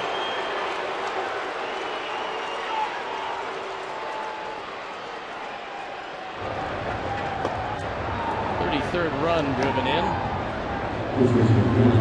That one walk in. Correa and Dotel in the pen. Pena came in for defense, and here he is hitting with the bases loaded, nobody out. And the infield in.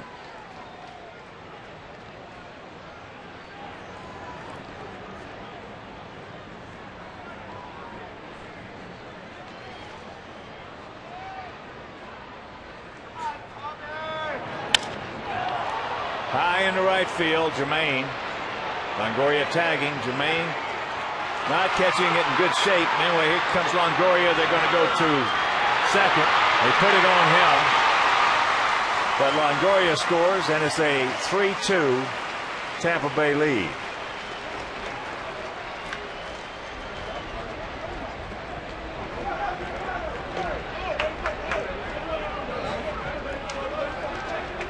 RBI for Pena. Jermaine couldn't really get in position, or didn't get in position to make a real good throw.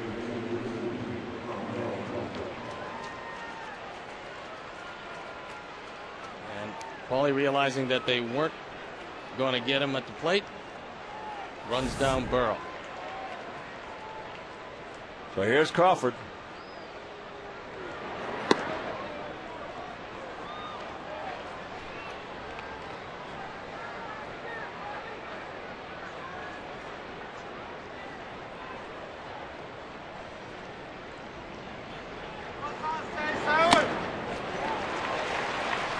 For our guys, it'll be Pierzynski, Quentin, Getz, and the fourth hitter Beckham.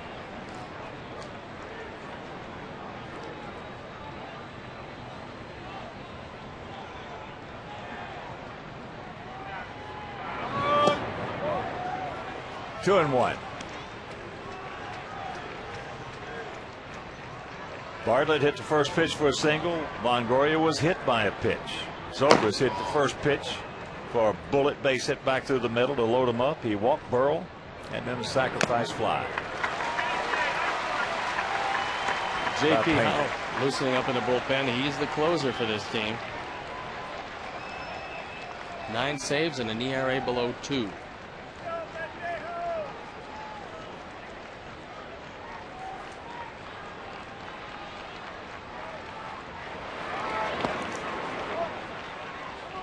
Full count.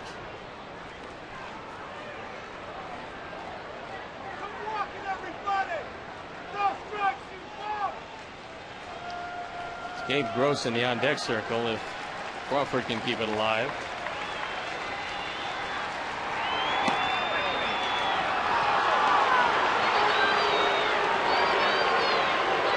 So the second walk of the inning after a couple of base hits and a hit batsman. And here comes Cooper.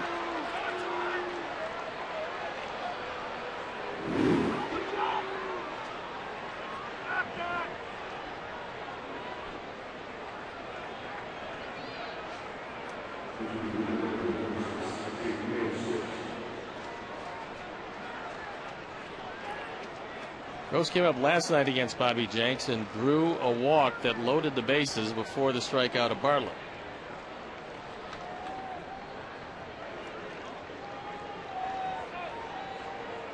And Gross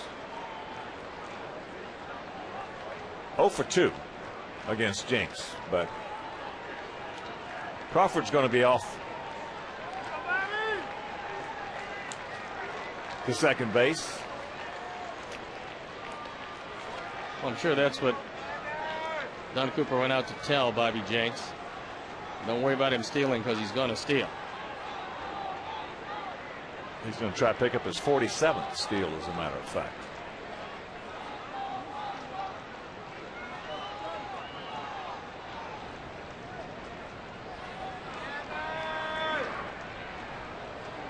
And Crawford looking for something right there on the first pitch. Didn't even take a hint of a lead.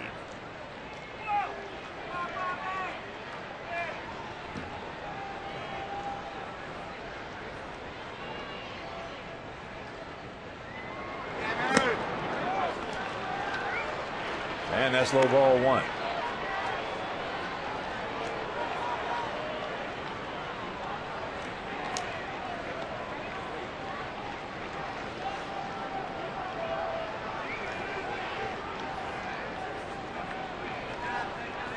Now field about equidistant, slightly to the left, spread out a little bit. There goes Crawford.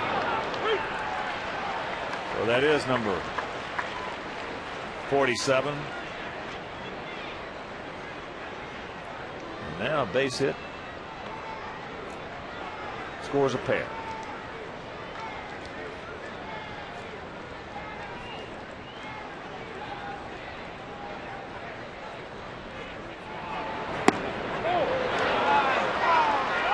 Starts to go after it. Didn't. And that change up way outside.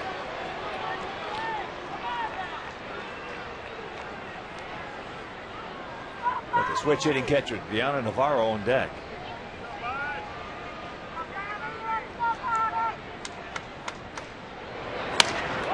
Broken bat, grounder, but the damage is done. They come up with a pair. And we'll go to the bottom of the ninth. It is 3-2 Tampa Bay.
locations for every home game.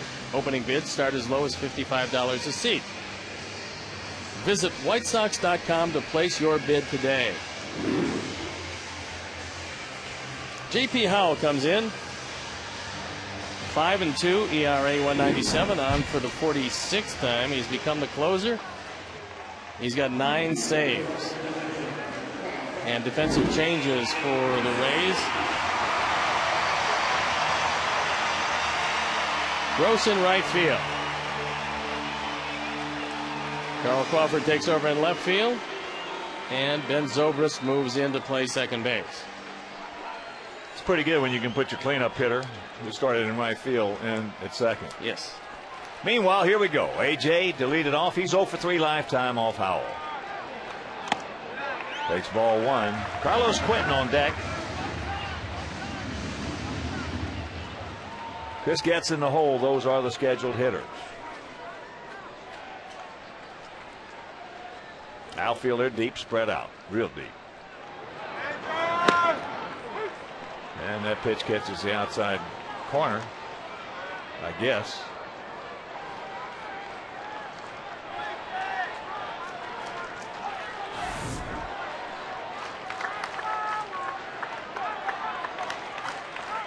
We want to start widening the plate now, Chuck. It's a fairly lengthy corner. And that's going to be a base hit. A little confusion as to who was going to get it. Zobrist and Bartlett both went after the ball after it caromed off of Howell. As it turned out, it wouldn't have mattered, would have been a base hit anyway. But both of them let the ball trickle into the outfield. So A.J. takes it right back up the middle. It hits the throwing hand of Howell. Knocks him down, and then it's left to Zobrist to go get it. So that's the tying run at first. And Dwayne Wise comes on to pinch run. And here's Carlos. Carlos 1 for 2. A single, and he was hit by a pitch. Carlos is 2 for 5 against Howell with a homer.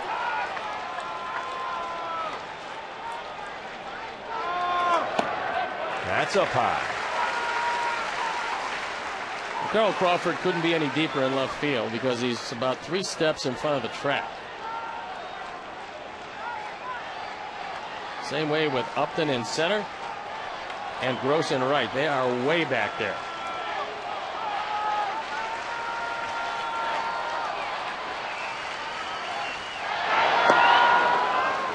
Pulled a string on him right there. Had him out in front with a big motion.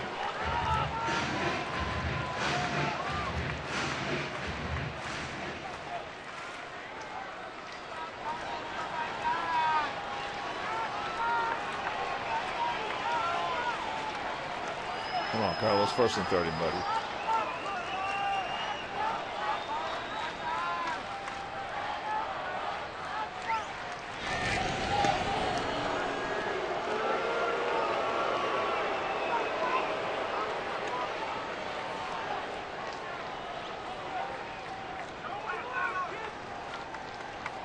What a job by Clayton Richardson. Wow. This is about as well as he can throw, going 8 innings, giving up just 1 run on 4 hits.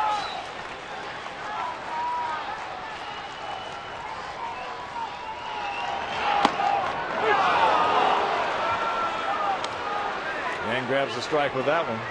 That ball appeared to be a little inside as Navarro pulling it back.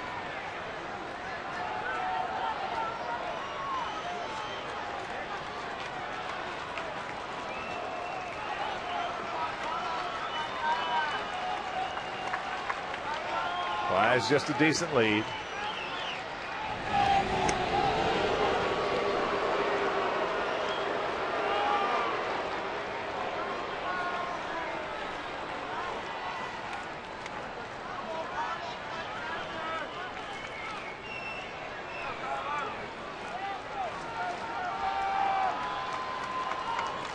Howell well in command of the count at 1-2.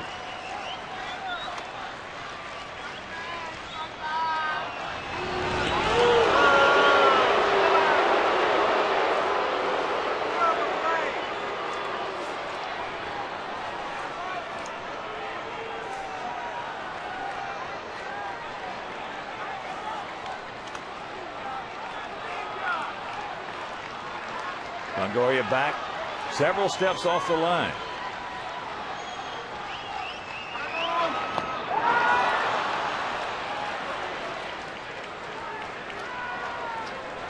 So he strikes out Quentin. Jason Nix is coming on to pinch hit. He's going to take the spot of Chris Getz.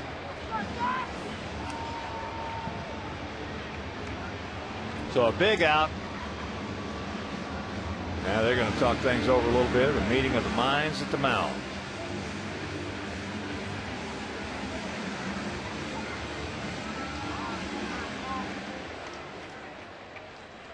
Jason has a pattern of taking the first pitch.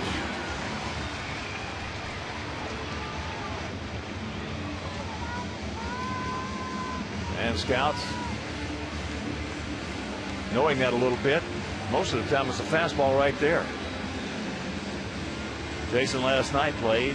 He was 0 for 3 with a walk. See Jim Hickey looking over the charts, and he's probably looking at the same thing you were just talking about. Jump all over it if it's a fastball. Fastball right there. Right down the middle.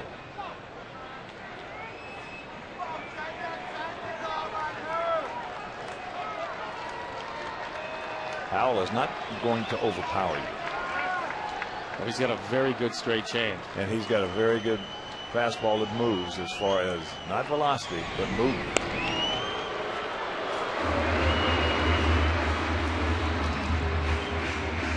Gordon Beckham on deck.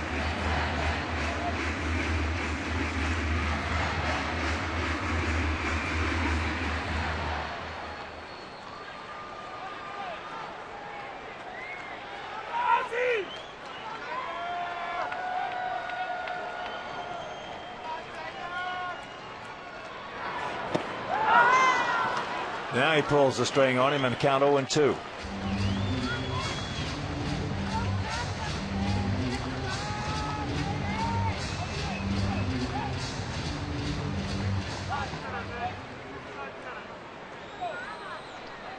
Come on, Jason. Bristle up right here, buddy.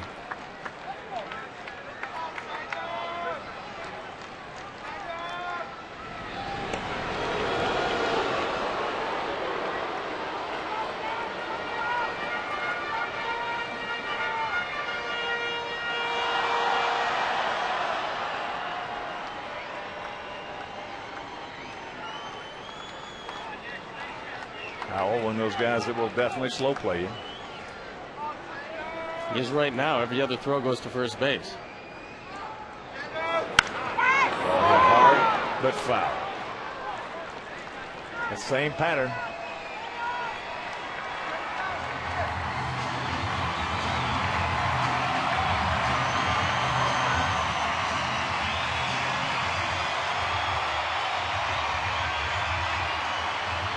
I'll be hoping for a little bailout here.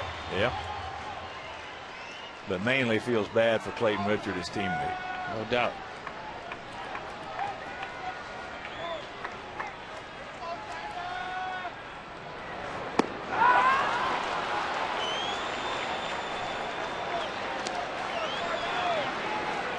Two strikeouts for Howell.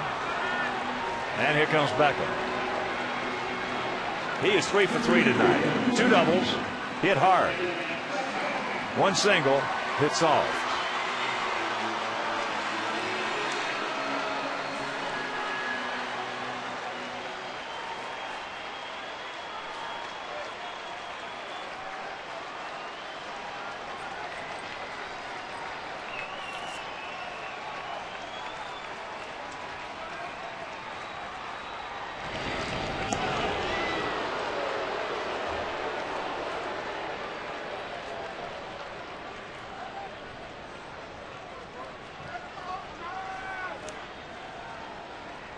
You're just tuning in. Sox led it 2-1 going to the 9th.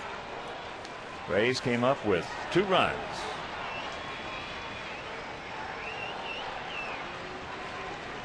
Leadoff single by Bartlett. Longoria was hit by a pitch. Single by Zobrist. Loaded him up. And bases loaded walk to Burrell. Sacrifice fly by Pena, and they turned that into a double play.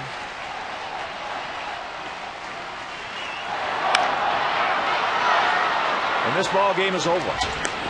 Sox had a golden opportunity to take 2 in a row from the Rays here. Couldn't do it, but again back to Clayton Richard. What a game.